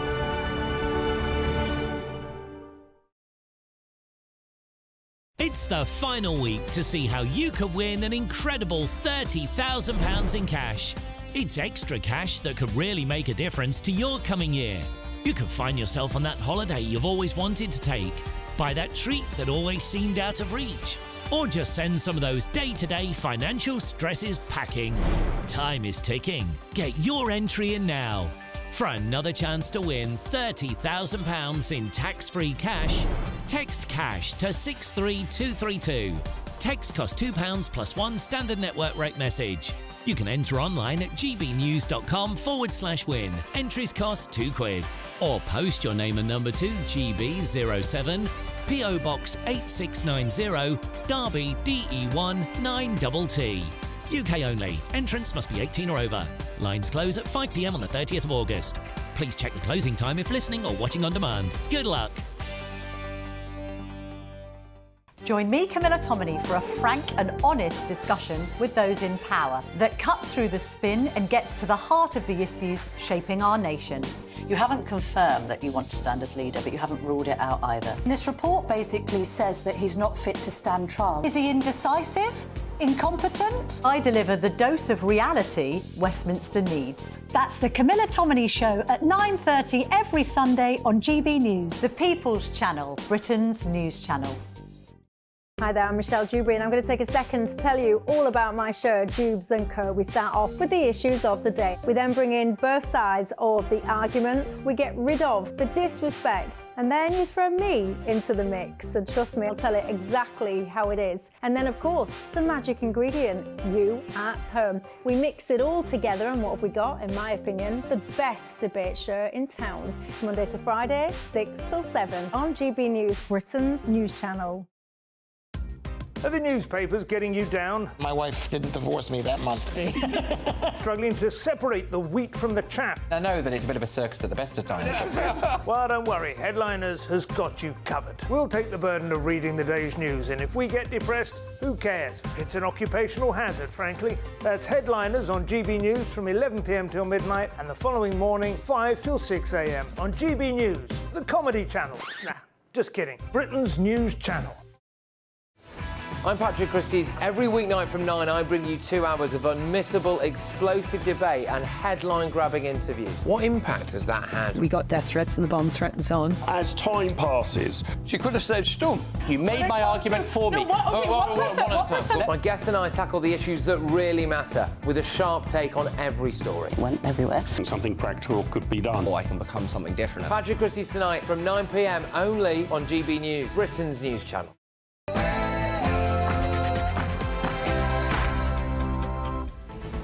Good afternoon, Britain. It's 2 o'clock on the 26th of August. I'm Tom Harwood. And I'm Emily Carver.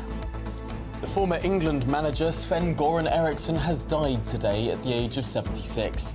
It was revealed that he had pancreatic cancer at the start of the year. As he said, he had at least a year to live at best. Labour cronyism row. Starmer is under pressure to reveal who exactly authorised a Downing Street security pass for a millionaire donor amid a growing mates rates row runs through government. Is it time to just come clean? Middle East tinderbox. Western intelligence services are on high alert after Israel carries out a wave of preemptive strikes across southern Lebanon. They say to thwart a large-scale rocket attack by Hezbollah. NATO allies fear serious escalation. And manslaughter on the Med. The captain of doomed British super yacht is investigated for manslaughter and shipwreck after the Sicilian tragedy left 7 dead.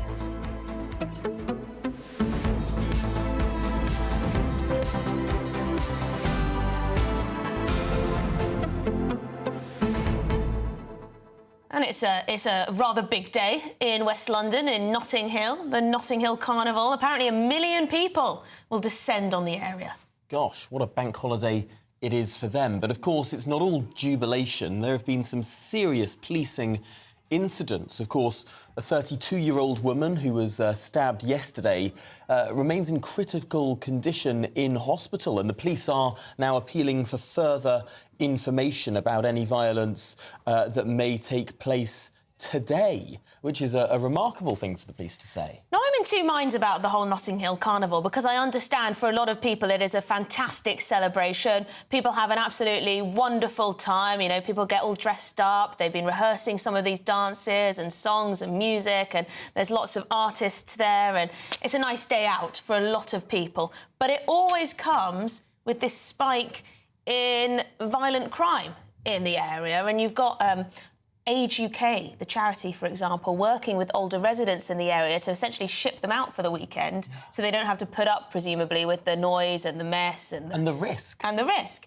And the risk. So I'm just wondering if there could be a little bit of a compromise. I don't know. Some kind of compromise. But they take over a huge residential area, and a lot of people think it's, oh, well, you know, it's just rich people who are affected, because Notting Hill, of course, has houses that are worth millions and millions and millions of pounds. But, I mean, if every single shop has to board up its windows, you've got people urinating in your garden. Well, I just want to read this short bit of this statement from from the DAC, Arde Adelican, a police officer, of course, saying, yesterday we saw the first day of Carnival marred by unacceptable violence. 3 people were stabbed, and we only very narrowly avoided a fatality. This was supposed to be the family day, a celebration suitable for all ages. One of those in hospital, a 32-year-old woman whose condition remains critical, was at Carnival with her young child. We're tired of saying the same words every year. We're tired of telling families that their loved ones are seriously injured or worse. We're tired of seeing crime scenes at Carnival. That from the police. That's quite strong from the police, because, you know, the police have put out things in celebration of this carnival and, you know, how positive it is and all the festivities and everything like that. But, I mean, with... anyway, we're going to move on because, yes, I can't speak. gbnews.com/your say. News headlines now.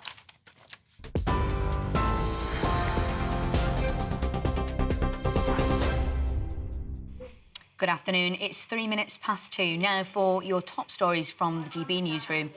Some sad news to start with. Former England manager Sven-Goran Eriksson has died aged 76. The Swedish national became the first ever foreign manager of the England men's football team in 2001, also managing a series of high-profile clubs such as Man City, Benfica, Roma and Fiorentina. Following Eriksson's death, Prime Minister Sir Keir Starmer has paid tribute to the former England manager, saying he was deeply saddened by his passing. He went on to say he will be remembered for his tremendous contribution to English football, which brought joy to so many over the years. Our thoughts are with his family. It's now been confirmed that everyone has been accounted for after a major incident was declared following the breakout of a fire overnight at a block of flats in Dagenham. Over 100 people were evacuated from the building, with 2 people being taken to hospital. London Fire Commissioner Andy Rowe has said a full investigation into the fire and its cause will now get underway. He added, "We know there will undoubtedly be concerns around the fire safety issues present within the building, and this will form part of our report." A British man killed by a missile strike in eastern Ukraine has been named as safety advisor Ryan Evans. The 38-year-old was part of a reporting crew working with news agency Reuters when the hotel they were staying at was struck on Saturday. The agency has said they are devastated by his death and that they are now urgently seeking more information about the attack. The strike also put 2 other journalists in hospital, one of whom remains in a serious condition. This morning, German Chancellor Olaf Scholz laid flowers at a memorial site where 3 people were killed and 8 injured in a stabbing on Friday. The 26-year-old behind the attack has been named as Issa al-H. That was after he gave himself up to the police. The Syrian national is now being investigated by German federal prosecutors for links to the Islamic State. Italian prosecutors have placed the captain of the super yacht which sank off the coast of Sicily last week under investigation. It's been reported that James Cutfield, a 51-year-old New Zealand national, is being investigated for manslaughter and shipwreck. The vessel's sinking led to the deaths of British tech magnate Mike Lynch and 6 other people. 3 people were stabbed yesterday at the annual Notting Hill Carnival, with one woman remaining in a life-threatening condition. Police have also said 15 officers were assaulted and 90 arrests were made on the first day of the event. A heavy police presence is now anticipated for the main parade as it passes through the streets of West London. In the Middle East, tensions have escalated between Israel and Hezbollah after an exchange of fire on both sides. The Israeli military carried out a series of airstrikes in southern Lebanon early yesterday morning, saying it believed Hezbollah was planning to carry out an attack of its own. The Iran-backed militants then launched drones at Israel, allegedly in response to the killing of one of its top commanders in an airstrike on Beirut last month. In response to this, British Foreign Secretary David Lammy has urged restraint on both sides. Meanwhile, Sir Keir Starmer is set to give a speech tomorrow in which he's expected to say things will get worse before they get better. It's believed the Prime Minister will say he wants to be honest with people whilst outlining what he calls the rubble and ruin left behind by the Conservatives. This comes after Chancellor Rachel Reeves warned last month of a £22 billion black hole created by the previous government. Meanwhile, one of Labour's biggest donors, Wahid Ali, was given a temporary security pass to Downing Street, bringing about claims of cronyism in the government. A spokesperson for the Prime Minister has said the pass was given to Ali while he helped organise a post-election event, but that it was handed back several weeks ago. And something a little bit cheerful now, the world's oldest man has turned 112 today. John Tinniswood was born in Liverpool on this day, all the way back in 1912. Says the secret to his long life is just luck, that and his weekly portion from the fish and chippy. Asked how he feels to be turning 112, he told Guinness World Records, in all honesty, no difference. I don't feel that age, I don't get excited over it. That's probably why I've reached it. Those are your latest GB News headlines. For now, I'm Sophie Reaper. More from me in half an hour.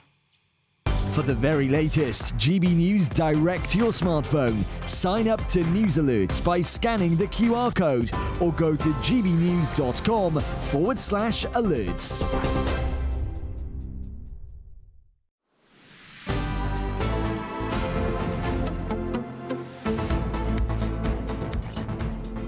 Good afternoon, Britain. It's 8 minutes past 2. Now, the Prince of Wales and the Prime Minister are leading tributes to former England manager Sven-Goran Eriksson, who's died from pancreatic cancer at the age of 76. Yes, Prince William praised his charisma and his passion for the game, while Sir Keir Starmer has credited and thanked him for a tremendous contribution to English football and for the joy he brought the nation. Well, our reporter Sophie Reaper has been taking a look back at Sven's life. Sweet moments like this are what Sven-Goran Eriksson will be remembered by. A legend of the game, hailed as one of Europe's best managers during his time. He gave England fans moments they'll never forget. We're not going home! We're not going home! For 5 years, he managed the England national team, leading the golden generation, including the likes of Steven Gerrard, David Beckham and Michael Owen, just to name a few. In 67 games, he won 40 and lost 10. He was far from a flop. While his tactical approach was described as pragmatic, it was a key ingredient to his success, which landed him jobs managing some of the biggest footballing superstars in the world. Former England and Manchester City right-back Danny Mills was given his international debut by Sven, including a World Cup cap in 2002. He says Sven brought something different that other managers didn't have. I don't remember Sven ever raising his voice, let alone shouting. He was very much in the Arsene Wenger mould of management, spoke very, very softly. His football knowledge was absolutely incredible, worked with some of the top clubs in the world, a lot of the top players as well. Spoke, I would say, fluently 5 languages, probably spoke 7 or 8. Away from international football, he managed a number of clubs, mainly across Europe. There, he won 5 league titles among many domestic cups. While his style may not have been to everyone's taste, his character and treatment of players is something he'll always be admired for. And now, his death has sent ripples of sorrow across the sporting world. Sophie Reaper, GB News.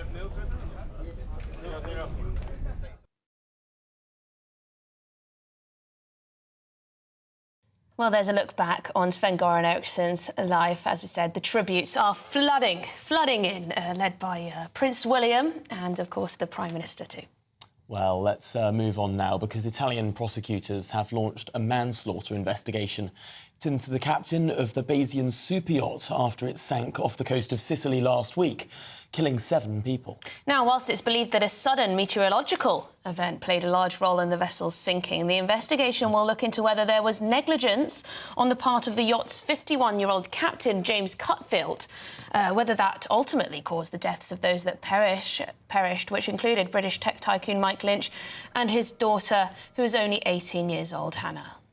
Well, let's get the views now of Sarah Allen, partner at Pennington's Law. Because, Sarah, this, of course, has become a massive, massive story. Just how unprecedented was this sort of sinking? Have we seen anything like this before?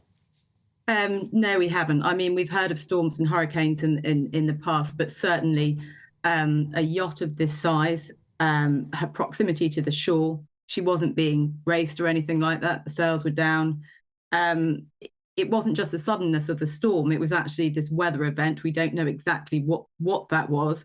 And then ultimately the speed that she sank. I mean, she went down in such a short period of time. So I think, you know, an absolute tragedy. Lots of people are really obviously asking questions as to how this could have so suddenly happened. And Sarah, before we get into the potential criminal investigation, just how safe are super yachts in general? I mean, of course, lots of very, very rich, wealthy people. What they do in the summer months is really to charter one of these mega yachts and, you know, swan off around the Mediterranean and the like. How safe are they? I think probably the question is there's a number yachts, and depending on the type of yacht and the size of the yacht, are subject to a lot of international conventions. This particular yacht, she was over 24 metres and as such has to comply with higher standards. She was also commercially coded because I think she was used for chartered, and she was also flagged in the UK. Now, the UK ship register has something called the Red Ensign Group Code. So therefore, she will have been operated to a very high standard. Indeed, she would have also been built to class standards, and that's called a classification society.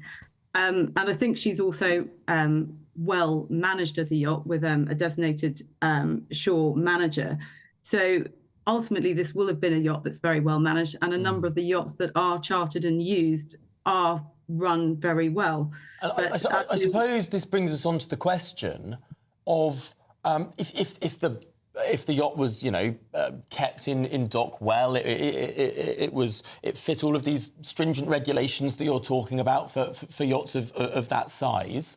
The question then comes to malpractice, to how this was being sailed, whether it should have been there. And of course, now a criminal investigation is being launched against the captain who actually survived this sinking, when so often a captain of a ship would want to be the last person to leave that boat. Is it standard practice for this sort of criminal investigation to be launched? I can't sort of talk specifically about this particular incident, but we've handled, myself and as a firm, a number of major total loss casualties of super yachts or slightly smaller boats within Mediterranean waters. And it is a matter of procedure, if you had such loss of life, that you will usually have some form of criminal investigation that will follow. And nobody would ever be jumping to any particular conclusions. One will imagine that a very long investigation will go ahead before there are any charges ever brought. But ultimately, they'll be looking at, you know, was this just a fortuity or, you know, potentially negligence? The fact that an accident has happened doesn't mean to say that there has been some breach or not breach, or some criminal or unlawful or failure that is so reckless that goes beyond that. And then as a UK flagged vessel, she will ultimately, the British Registry, the flag here will be interested in, the MAIB will do investigations, and they will look at that solely from a safety aspect and may well make recommendations as to, you know, lessons learned from incidents. I mean, I think I've sailed all my life and have yacht master nothing like boats of this size, but we can all look back to events like, you know, when the Fastnet race happened so many years ago in 1979 with considerable losses, that lessons are learned and things, you know, improvements can be made. But ultimately, this was a yacht that was at anchor at the time. She wasn't being sailed at the time.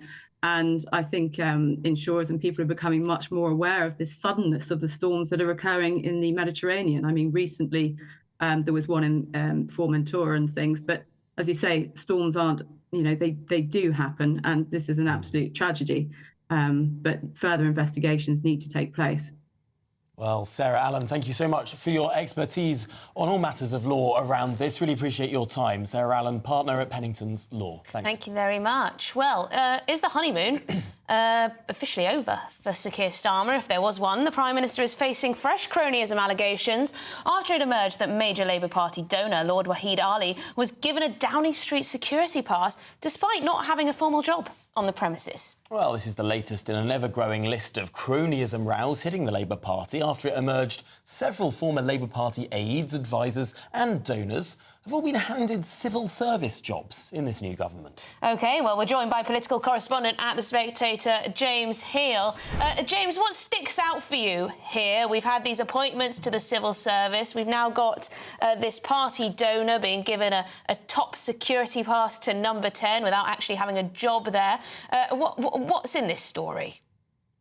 Well, I think what really sticks out to me, Emily, is what was highlighted in the news bulletins at the top of the hour. Tomorrow, Keir Starmer is expected to do a big speech, warning of doom and gloom, saying that Labour needs not 5 years, but 10 years to clear up the mess the Tories have done, and insinuating that we're all in this together, trying to solve the big issues facing this country. And yet he's spending today having to talk about this whole row involving Wahid Ali, a big donor, one of Labour's biggest donors, who's donated about £500,000, I believe, to the Labour Party in recent years, about giving him a top security pass to number 10. And really, it shows Labour on the back foot. And of course, it leads to a number of questions, not least, of course, who granted this pass, how long he was giving it and how long he was operating it for. And of course, I mean, also about number 10's media management as well, which is why do they not address these questions to the Sunday Times went for them to comment on Friday. And they've now spent 3 days talking about that rather than their plan to revitalise Britain's economy. This is the vital question, James, is it not? That on Friday, the Sunday Times went to them with this story.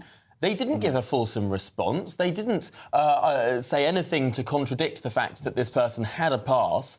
And then 2 days later on Sunday, they say he doesn't have a pass anymore. I mean, this seems like a change in story or a pretty rapid change in policy over the weekend.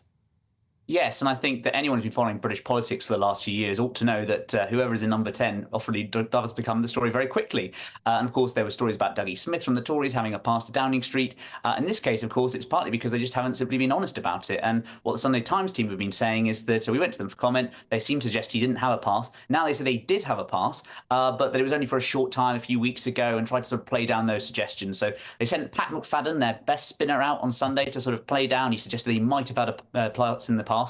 But really, I think... Sorry, when was this government elected, James? Yeah, exactly, yeah. 6-7 weeks ago, I believe, Tom. I mean, in the past. I mean, all these things are very relative, aren't they, Tom? So I think the danger is that this story, I don't think, is not that substantive in itself. It's a kind of cumulative thing which is really adding up for Labour, which is this, the story about the jobs row, the fact that Ian Caulfield, for instance, who was a top Labour donor, has now had to step down from his job. I think that all really kind of paints a picture at a time when the new government has a short window to try and define themselves. It's the worst possible thing for the Labour Party. Yes, indeed. Well, thank you very much. James Hill, political correspondent at The Spectator. Great to have you on to talk about all of that. I just love that soundbite. Oh, he had it in the past, in the mists of time, a week ago. Gosh, don't you sometimes just hate politics?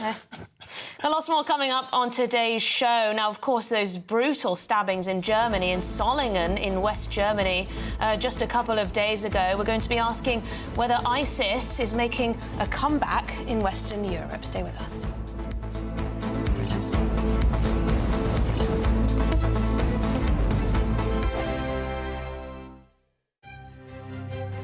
GB News Breakfast. Every day from 6 a.m. Football and gambling can go hand in hand and cause long-term problems. New figures show that young adults aged between 16 and 24 who have bet over the last year are more likely to report mental health issues compared to those in older age groups. And joining us now to discuss this is Matt Burgess, who is a former gambling addict and now helps those to deal with their own gambling issues. Yeah, look, I think gambling is one of those things that is so accessible now. You know, everyone's got a kind of mobile phone in their pocket, walk around with a kind of 24-hour casino, if you like. So I think it's really important that people realise that we have to sort of recognise that that is a month of quite condensed gambling, and we don't want people to sort of carry that on into their everyday life, because that's when it can become really risky and you know, it can become addictive. I had no idea, though, that it was linked to first-time gambling. For the first time, people might be able to pick up and have a go. And then it doesn't end there. It goes on, because by then you've got the bug. Is that how it works? You've got to remember, for things like the Euros, the World Cup, so you get a lot more people watching football and therefore potentially betting on football. May I ask you about how severe your own gambling addiction got? Well, look, I think there was a couple of touch points for me where I realised that things were getting out of hand.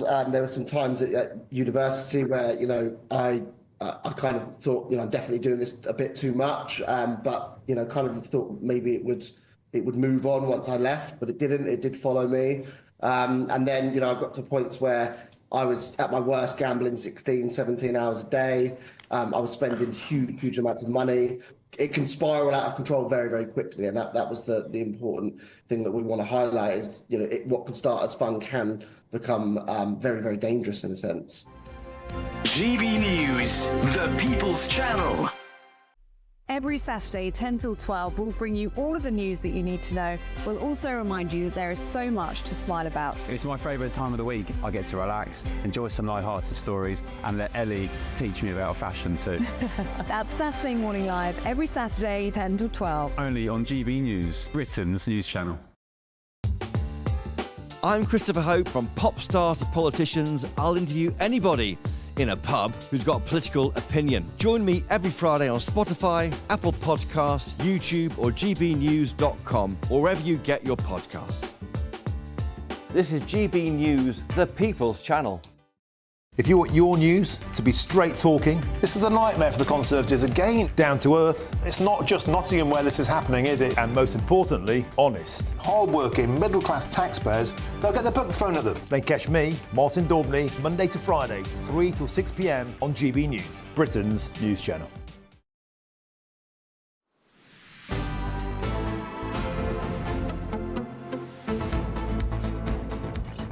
Well, good afternoon, Britain. It is now 2:23. Now, the suspect held over the festival terror attack in Germany that killed 3 people on Friday night has been charged. Syrian national Issa al-H was named as the man accused of carrying out a knife attack in the city of Solingen, which left a woman and 2 men dead. Well, joining us now is our national reporter, Charlie Peters, to tell us a little bit more. Charlie, what do we know about this prime suspect? Sure, well, Issa al-H is the name we've been given, and just a bit of a clarification on that name. The H is the initial of his surname, but they don't reveal the full surname when there's been a charge or a prosecution in Germany. It's their privacy laws, but helpfully they do give you the forename. Further details have emerged about this man, this 26-year-old. He is a failed asylum seeker, according to most recent reports, and questions have been asked as to why deportations were not sped up for this man who reportedly entered the EU via Bulgaria and then made his way to Germany. That's what's being discussed at the moment in Germany. But there have been claims surrounding why he carried out this alleged attack on Friday via reports released by ISIS on their Amaq news agency. That's their publishing hub online. They originally said that the attack was revenge for Muslims in Palestine and everywhere. Yesterday, they released another clip. Now, this was purportedly Issa al-H, again, this chief suspect. His surname, again, we don't know. This time, reportedly him saying that his attack was in retaliation for the killings of Muslims in Syria, Iraq and Bosnia. And he also made reference to the people of Palestine. Germany is one of Israel's key allies. And throughout this programme today and earlier on the channel, we've been talking a lot about this ongoing escalation in the Israel-Hamas crisis, also with Hezbollah. And people might be asking, why do we care so much about this foreign conflict? Well, as we've seen time and time again, what happens in the Middle East can have a devastating consequence for the security situation in Europe. Britain alone, in Hartlepool, in October, we had a terrorist attack occurring very soon after the start of the war, where a failed Moroccan asylum seeker murdered an innocent pensioner walking down the street by plunging knives into his neck. A similar procedure and attack has occurred on Friday, with a 56-year-old and another 56-year-old and a 67-year-old being killed again by a knife attack to the neck. This has been the strategy for several of these knife attacks by Islamists in Europe in the last few months. And yet, Charlie, it's remarkable how quickly that terror attack in Hartlepool has been memory hold, has been sort of forgotten about in public discourse. Why do you think that is? Well, there was also rioting very soon after the Southport crisis kicked off at the end of last month. A lot of people were asking, why is it happening in Hartlepool?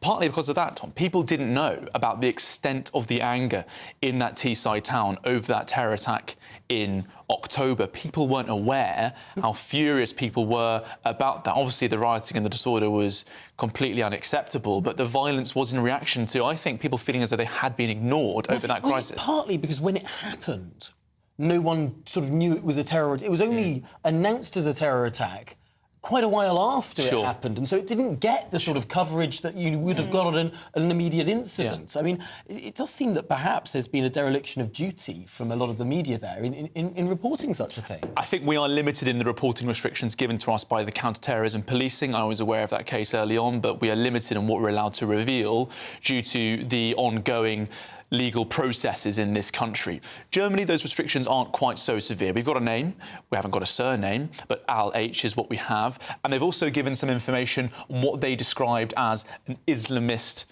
mode for going after this attack. So they're quite clear on what they think has happened here. We've had these two clips released by ISIS, one of them suggesting that that is the perpetrator, this 26-year-old Syrian national.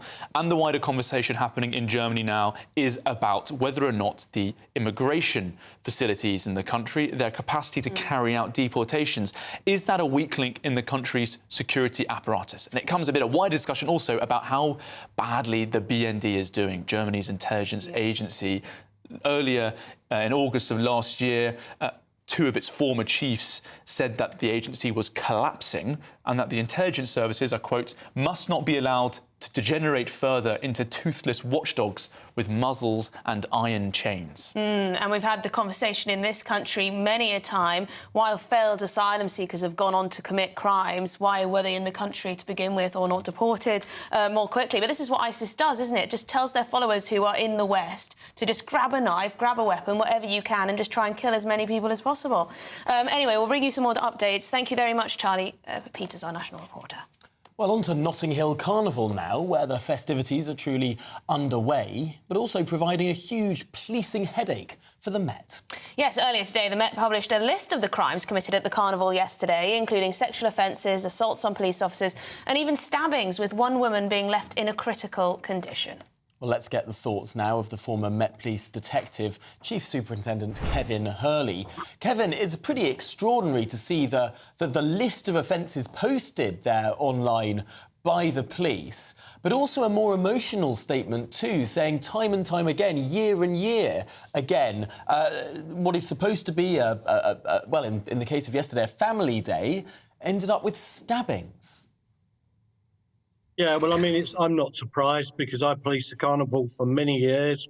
Indeed, I used to be on an undercover arrest squad for a number of years, so I'm used to the violence that goes on there. Most people are not aware. You don't see much of it because the crowds are so dense, it's so noisy. And on a family day like we're seeing there now, it's absolutely fine. But as things liven up towards the evening, and certainly tonight, it becomes pretty much an unpoliced, lawless place. You certainly would not see me personally at the Carnival from now on because I don't regard it as a safe place to go. What's the solution here then, Kevin? What's the solution here then, Kevin? Because we hear, you know, up to 1 million people are descending on Notting Hill. Lots of people there just wanting to have a nice time, enjoy some good food, some good music and whatever. But then you also have residents having to board up their private property, businesses having to do the same. You have, you know, unfortunately, stabbings and assaults and drug offences, etc., etc. Is there a compromise to be had here? Well, murders some years. I mean, I can't offer a solution on this one. This is for politicians and local people to decide what's going to be done. Just from the police point of view, they try and put as many people out there in the field as they can. And they try and moderate some of the excesses that occur, certainly on the last night of the Carnival. But, you know, I don't think there's going to be any solution. There's been talk in the past, it should move to Hyde Park and so on. But the issue on it is, there's just a huge number of people, is extremely noisy, a lot of drink, a lot of people who, not a lot, but there's a substantial number of youths who go along there who are relatively lawless in their behaviour. Mix all of that stuff in, you'll get trouble. I mean, if the police try and make an arrest any time from about 5 o'clock onwards tonight and it goes wrong, you'll end up with rioting. It's as simple as that. It's a tinderbox place, and it is a classic example of two-tier policing where a lot of offences are ignored and police will not act because they don't want to antagonise some of the elements in the crowd and end up inevitably with the rioting. I could tell you many times when I was there, I was called off with my arrest squads, or I'd be called to go and arrest someone in the midst of the crowd, and I'd say, well, I can do it, but I'll need 80 men.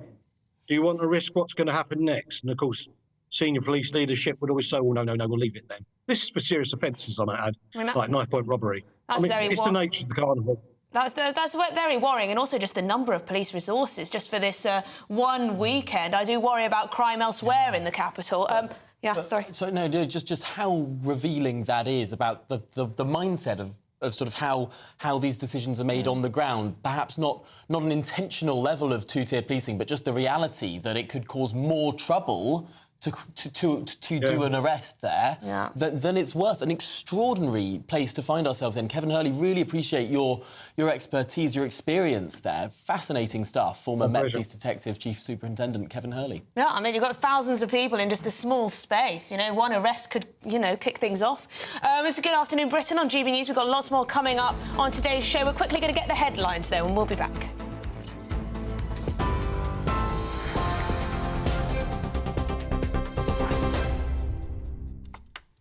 Thank you for that, Emily. Now,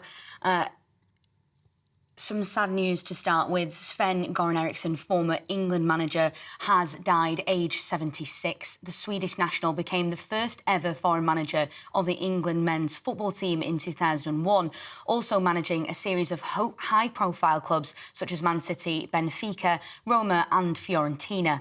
Following his death, Prime Minister Sir Keir Starmer has paid tribute to the former England manager, saying he was deeply saddened by his passing. He went on to say he will be remembered for his tremendous contribution to English football, which brought joy to so many over the years. Our thoughts are with his family. It's now been confirmed that everyone has been accounted for after a major incident was declared following the breakout of a fire overnight at a block of flats in Dagenham. Over 100 people were evacuated from the building, with 2 people being taken to hospital. London Fire Commissioner Andy Rowe has said a full investigation into the fire is now underway. He said, "We know there will undoubtedly be concerns around the fire safety issues present within the building, and this will form part of our report." A British man killed by a missile strike in eastern Ukraine has been named as safety advisor Ryan Evans. The 38-year-old was part of a reporting crew working with the news agency Reuters when the hotel they were staying at was struck on Saturday. The agency has said they are devastated by his death and that they are now urgently seeking more information about the attack. This morning, German Chancellor Olaf Scholz has laid flowers at a memorial site where 3 people were killed and 8 injured in a stabbing on Friday. The 26-year-old behind the attack in the city of Solingen has been named as Issa al-H. That was after he gave himself up to the police. The Syrian national is now being investigated by German federal prosecutors for links to the Islamic State. And Italian prosecutors have placed the captain of the super yacht which sank off the coast of Sicily last week under investigation. It's been reported that James Cutfield, a 51-year-old New Zealand national, is being investigated for manslaughter and shipwreck. The vessel's sinking led to the deaths of British tech magnate Mike Lynch and 6 other people. 3 people were stabbed yesterday at the annual Notting Hill Carnival, with 1 woman being left in a life-threatening condition. Police have also said that 15 officers were assaulted and 90 arrests were made on the first day of the event. Heavy police presence is now expected today for the main parade as it passes through the streets of West London. That's all for now. I'm Sophie Reaper here in the GB Newsroom. For the very latest GB News direct to your smartphone, sign up to news alerts by scanning the QR code or go to gbnews.com/alerts.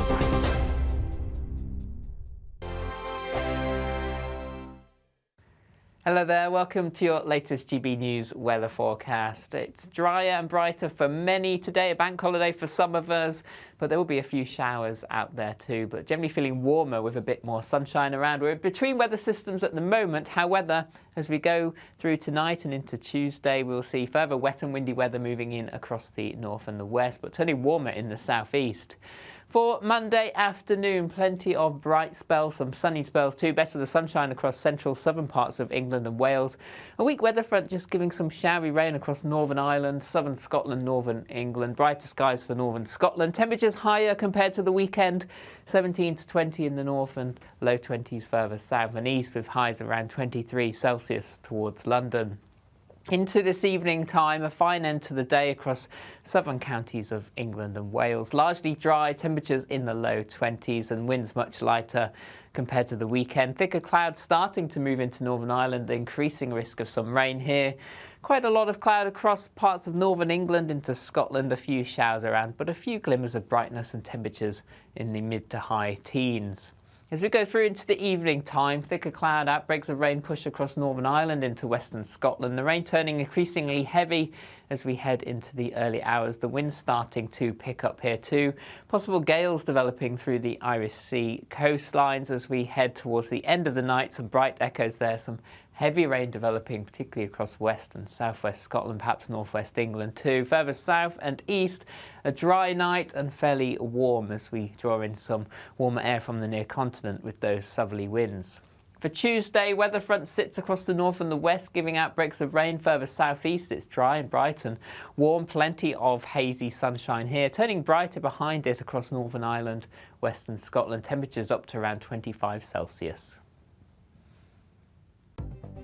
The latest GB News travel. Good afternoon, I'm Samantha Dean. In North Yorkshire, the A1M southbound, long delays and one lane closed. The entry slip road also partially blocked. It's due to emergency repairs at 44 at York, congestion to 46 Wetherby. In West Yorkshire, the M62 westbound, one lane closed, heavy traffic due to a medical emergency from 23 Huddersfield to 22 at Rishworth Moor. Winslow in Buckinghamshire, the A413 is closed. Heavy traffic due to an accident between Greatwood Horwood Road at Winslow and Main Street at Adstock. In the city of Bristol, the M5 southbound's queuing due to an earlier accident from junction 18, the Portway roundabout, to junction 19, Markcombe Road at Portishead. Congestion to junction 15, that's the Almondsbury interchange. You can stay up to date throughout the day by visiting our website, gbnews.com.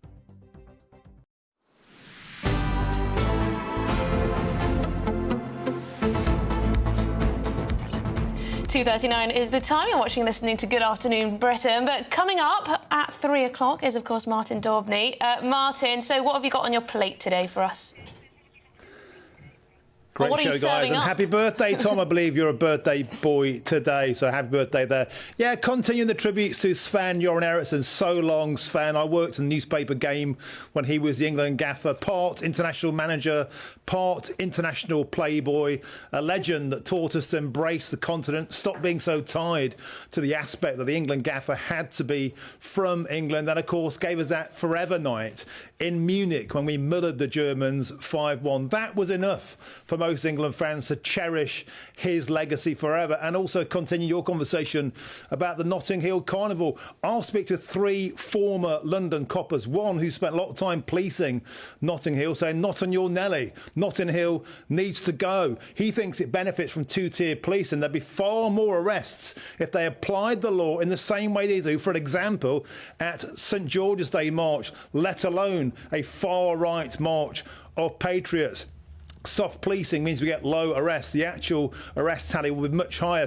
Another copper, though, says it's a much needed part of London's fabric, brings £300 million into the economy. It must go on for the sake of a multicultural Britain. Is it time to ditch the Notting Hill Carnival? I went 20 years ago with my mum, saw violence straight away, never been back since. And also, Tony Blair said things only get better. Now, Sir Keir Starmer says things can only get bitter.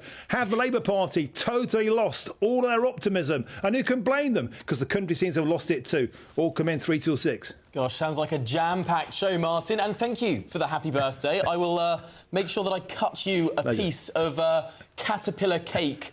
Wait for it. There you go. Through the shoe. There you go. Through the shoe. I'll make sure we'll send that down to you in Westminster. Virtually.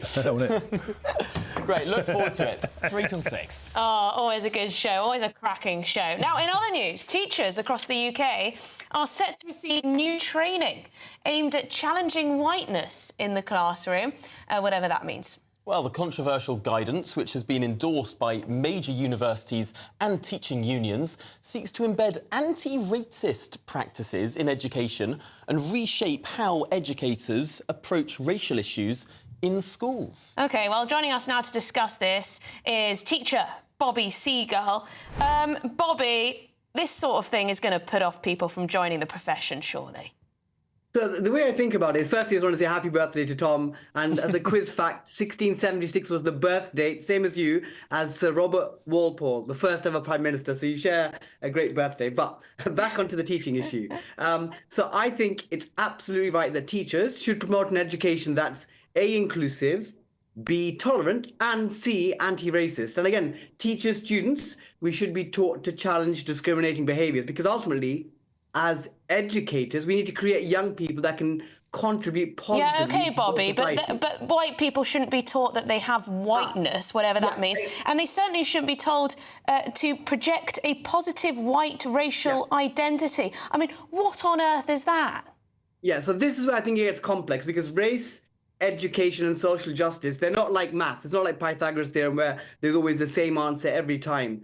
And I think as educators, while we should promote inclusivity and tolerance, we do have to be careful about different ideologies and theories and biases entering the school system. And this is where we just need to be mindful of people with agendas who try to hijack education systems, educational theories. So again, when I go back, again, our first day of term is next week, Monday, teacher training, students back in on Tuesday and Wednesday. Students would have been aware of the riots that went on across much of England in the past month. So again, they'll be asking questions about these things. So we should make sure we answer these questions. But again, no one should be taught to hate themselves. Again, I teach students that are Black, Asian, white British, white Eastern European. So we make sure that everyone feels included. So again, teaching someone to hate themselves is definitely wrong. Teaching people to feel included and understand that we're in a tolerant society, I think, is right. So again, it's where teachers have got to draw the balance. And again, if there are theories that are coming in, perhaps critical race theory, we have to be very mindful of those. That's what this is, Bobby. Yeah. That's exactly what this is. It is critical race theory. But do you think that actually many teachers will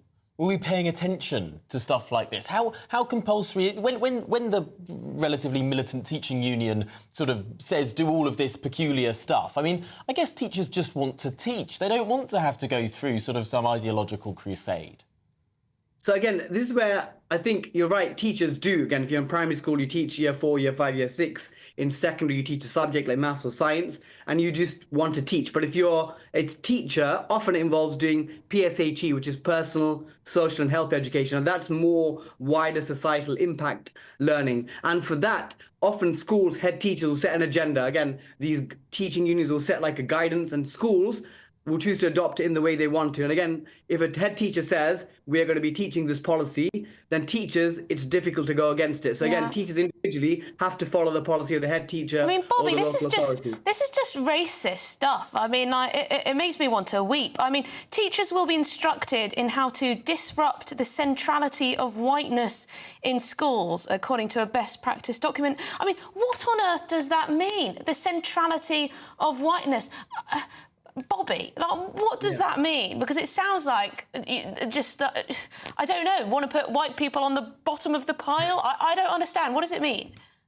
I mean, I guess I'm trying to understand from their perspective. Britain is predominantly 80-90% a white British country. Maybe 10 to 15% are minorities, is to make sure that minorities don't feel excluded. But again, as a teacher, I always think the best way to do that is to make sure everyone is included. And again, if you look at education results, there's been people not willing to talk about the minority which are actually suffering the most are white working class boys. If you look at maths results, GCSE results, they're the minority that are really impacted. And again, if you look at the riots, if people are not educated, don't feel as if they have opportunities, whether you're white, black or Asian, then you feel as if you're no stake in society. So I think you've got to be very careful when we come back in September as educators to make sure that everyone feels included. Of course, people should be anti-racist, but it shouldn't be saying, that means we need to be anti-white. That, I think, is where the line goes wrong. That sounds great. Perfectly fine. I just don't know what this tosh is all about. Well, I hope that most teachers will just take a look at the flowery language that the unions have put forward and just sort of do this and just leave it to one side, get to what teachers do best, which is being brilliant and inclusive in the way that they teach without having to resort to sort of saying that, you know, whiteness is some sort of peril. Yeah, some sort of disease. Bobby Seagull, thank you very much indeed. You're a teacher, of course, so very well placed to discuss this. And thank you for the birthday fact. It's a great one. Another one is the eruption of Krakatoa. 26th of August. Sorry, did you see my roll my eyes there? Anyway, we're going to have lots more going on today's show, including the Lady Windsor. She's joining the army. This is very interesting.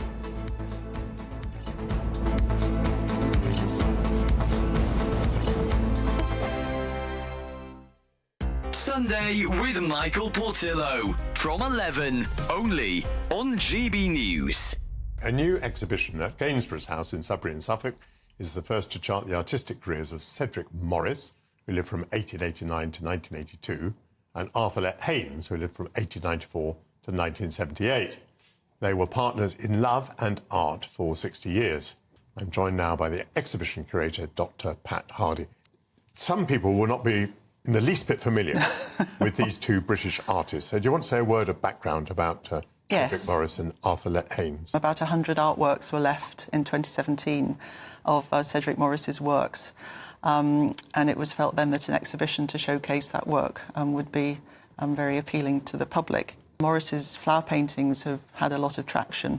They've become very popular commercially, and there's been more research done on them. So it was felt that it would be good to broaden out the flower painter aspects of Morris's work to showcase the portraits and the landscapes and protest paintings, which we now had in the collection.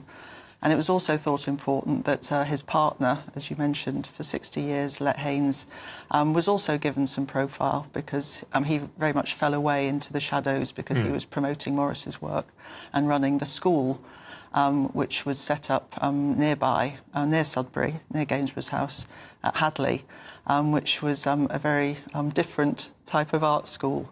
And a lot of people, both artists and locals, do remember it having been in operation and how wild it was and how bohemian they were. So it's felt to be a good story in personal terms, but also artistically to try and place these two, particularly Morris, in the 20th century art world.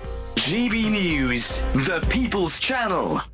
Join me, Camilla Tominey, for a frank and honest discussion with those in power that cuts through the spin and gets to the heart of the issues shaping our nation. You haven't confirmed that you want to stand as leader, but you haven't ruled it out either. This report basically says that he's not fit to stand trial. Is he indecisive?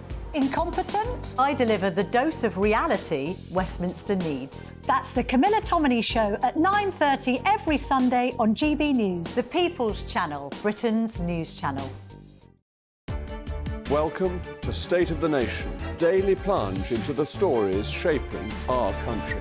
I'm Jacob Rees-Mogg, and Monday to Thursday we bring you the insights, the facts, the truth about how our country is being governed. Because what happens in Downing Street matters down your street. Tune in to State of the Nation every Monday to Thursday, 8 to 9 o'clock. Only on GB News, the People's Channel, Britain's news channel.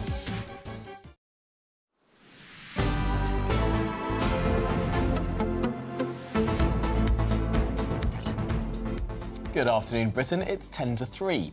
Now, Lady Louise Windsor, the daughter of Prince Edward and Sophie, is reportedly considering a groundbreaking career in the military. Yes, it would make her the first female royal to serve since her grandmother, Queen Elizabeth II. She's currently studying at St Andrews. She's 20 years old and she's expressed a very strong interest in joining the armed forces after her studies. Well, joining us now is the former BBC royal correspondent Michael Cole. Michael, this is a pretty uplifting story. A royal who, at least in my household, is not a household name, but perhaps it's different for other people. But clearly a sense of duty there. Good afternoon, Tom. Good afternoon, Emily. Yes, this is the King's youngest niece. And she's thinking about joining either the armed services or going into the diplomatic service or becoming a lawyer. Well, I think it's extremely good news that she's thinking of being the first female member of the royal family, as Emily has just said, to consider wearing the King's uniform. The last one being the late Queen Elizabeth II, her grandmother, who did so, joined the ATS during World War II. And it would be great news for this young lady we're seeing there, because she didn't have an easy start in life. She was born 4 weeks prematurely, which affected her sight. It made her eyes turn in on themselves. But she had corrective surgery, and I understand that she has absolutely perfect sight now. So she would obviously pass the medical to go into the armed services. And I think it is, as you just said, a great sense of duty. And why not? Her father, Prince Edward, of course, he volunteered. He was very keen about the Royal Marines. He joined, and he was well on his way to getting the Green Beret when suddenly, in January 1987, he decided that show business was for him, and he left the Royal Marines. I think there was some chagrin on the part of the Duke of Edinburgh, his father, because he was Captain General of the Marines at the time. But he did. He went and joined Andrew Lloyd Webber's really useful company, and all the rest is history. But Lady Louise, I think, is good news. She took over the carriage train, we've seen her there, from the Duke of Edinburgh, his ponies and his carriages. And she seems, at the age of 20, 16th in line of the throne, to be a rather well-grounded young woman who fit into the armed services rather well. But of course, we're supposed to be living in a world of a slimmed-down royal family, only a small number of senior royals being in the public eye. Should we even be talking about this? Well, I think this is a good thing, Tom, because when there are major events, Remembrance Sunday and so on, and members of the royal family wear their uniforms, well, if she goes into the Army, Navy or Air Force, can wear hers with pride. She's earned it. She's earned the stride she gets. And why not? I think for many young people, a few years in the service are a tremendous grounding for the rest of their lives. You have to get on with all sorts of people. Yeah. You have to make things way. You have to be responsible, and you have to account for yourself at all times. So if she does it, she's studying English, as you said, at St Andrews at the moment. If she opts for that, I think a round of applause as well. Yeah, I think so. Michael Cole, we're going to have to leave it there. You're a former BBC royal correspondent. Thank you very much indeed for your time. She's got other options, though. Could be the law, could be diplomacy, but apparently she loved the Army cadets, fell in love with it. Well, that's it for us today on Good Afternoon Britain. Don't go anywhere. Martin is up next. A brighter outlook with Box Solar, sponsors of weather on GB News. Hello there, welcome to your latest GB News weather forecast. It's a bit of a northwest-southeast split over the next 24 hours. Wet and windy weather moving in from the Atlantic, but temperatures rising in the sunshine towards the southeast. High pressure here, keeping it largely settled, but low pressure moving in from the Atlantic will bring some wet and windy weather across northern and western areas for the next few days. Across the UK for Monday evening, plenty of dry weather across England and Wales, however turning wetter and windier across Northern Ireland into Scotland as this next weather system moves in. The rain turning heavy as we head into the early hours. A Met Office rain warning coming into force by the end of the night. Southerly winds picking up too, drawing in some warm air, temperatures largely staying in double figures. So it's a wet start to the day on Tuesday across Scotland with outbreaks of heavy rain. There could be some local disruption, particularly across western and southern areas. We've seen quite a lot of rain here over recent weeks. Some tricky travelling conditions with the heavy rain pushing north and eastwards, temperatures in the mid-teens. Rain starting to clear Northern Ireland, some heavy bursts possible. And that rain also extending into northern England, western fringes of Wales and later the West Country. But much of England and Wales starting the day dry with plenty of sunshine. As we head through the day, this weather front just slowly pushes a little further south and eastwards, clearing Northern Ireland, brightening skies here. A few showers also for northern and western parts of Scotland, but the rain remains across southern Scotland, northern England, Wales, down into the West Country. Here quite cool and breezy. To the southeast of this, warm and sunny, temperatures reaching 25, 26 Celsius. Fresher behind it, temperatures generally the high teens. Through into the evening time on Tuesday, this weather front just stalls and stays across parts of southwest England, Wales, the Midlands, northern England. Further heavy bursts possible.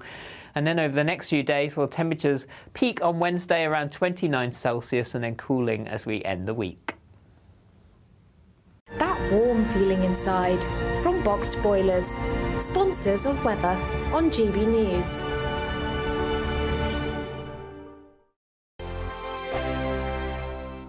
It's the final week to see how you could win an incredible £30,000 in cash. And you could be getting that winning call from us to tell you that you're our next Great British Giveaway winner. I can't believe this. Oh my God, this is amazing. That is absolutely fantastic. We're over the moon. I've never won anything like this in my life. Oh, it shocks me. I never won a penny in my life. If I was there, I'd buy you a drink. Get your entry in now for another chance to win £30,000 in tax-free cash. Text cash to 63232. Text costs £2 plus one standard network rate message. You can enter online at gbnews.com/win. Entries cost £2 or post your name and number to GB07 PO Box 8690 Derby DE1 9TT. UK only. Entrance must be 18 or over. Lines close at 5 p.m. on the 30th of August. Please check the closing time if listening or watching on demand. Good luck. I'm Christopher Hope. From pop star to politicians, I'll interview anybody in a pub who's got a political opinion. Join me every Friday on Spotify, Apple Podcasts, YouTube or gbnews.com, or wherever you get your podcasts. This is GB News, the People's Channel. Join me, Nana Akwe, for an informative, interactive news programme with a difference. It's fun. It's true.